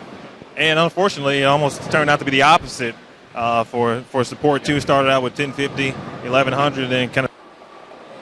And what did you guys talk about during that game? Well, for us, the key was to keep shelling down. They made that move the second game and got what they got. And I think they got stuck in the trap. We were in game 2, game 3. Mostly they're higher speed guys, higher rev rates. Novak's kind of our one guy. He has kind of a trick roll. That's kind of what he was able to create there. That's actually a ball I wanted to throw during practice. He never got to it, so he might have shot 240 or 50 the first game if he'd have got to that ball. Like I said, I was really surprised we were able to pull through with that, but I think that's more just a testament to what our team can do as a team. I mean, we pulled together, it's our 7th year or actually 8th year is our kind of core guys together, and once it starts striking, we know how to keep it going. And for the record, what was Steve throwing? He actually threw this. That was an outburst, pinned down, a little bit of polish, and it's the same one he threw last year when he shot 750 in team. So it's a ball he likes. It's a ball that he didn't like in the showcase lanes or practicing on the pattern, so we didn't think it was going to come into play tonight. They looked close during practice, so we never threw it. And then, I finally got him to go to it at the end of the first game, and it was the right move. All right, sir. Good luck tomorrow. Thank you, man. Appreciate it. All right, Matt. 31-70, 31-24. Good for 3rd and 6 here in the top 10 of the Open Championships. Back to you. All right, thanks, Emil. There's Emil Williams Jr. Down on the lanes with Erik Vermilyea. Vermilyea just helped his team into 3rd place, as they said, 31-70. Led by Steve Novak. Finished tonight with the 290 game, 720 series, so got off to a rough start, and things went very well in game number 3. They closed out with 12-20, the highest game of the 2012 Open Championships, and that is that. So we want to thank all of you for joining us tonight on this St. Patrick's Day night. Everybody who's out and about, get home safely. Thanks for tuning in. Hopefully you guys learned something tonight. I certainly did as well. And this was live stream broadcast number 3 of 18 this year from the 2012 USBC Open Championships in Baton Rouge, Louisiana. We thank you for joining us tonight. We'll be back on the air Tuesday at 10:20 a.m. Eastern. We're going to watch Bill Lillard celebrate 65 years here at the Open Championships as he climbs closer to the all-time pinfall lead here at the tournament. So thank you all for tuning in. And for Emil Williams Jr., this is Matt Cannizzaro signing off from the Baton Rouge River Center. Good night.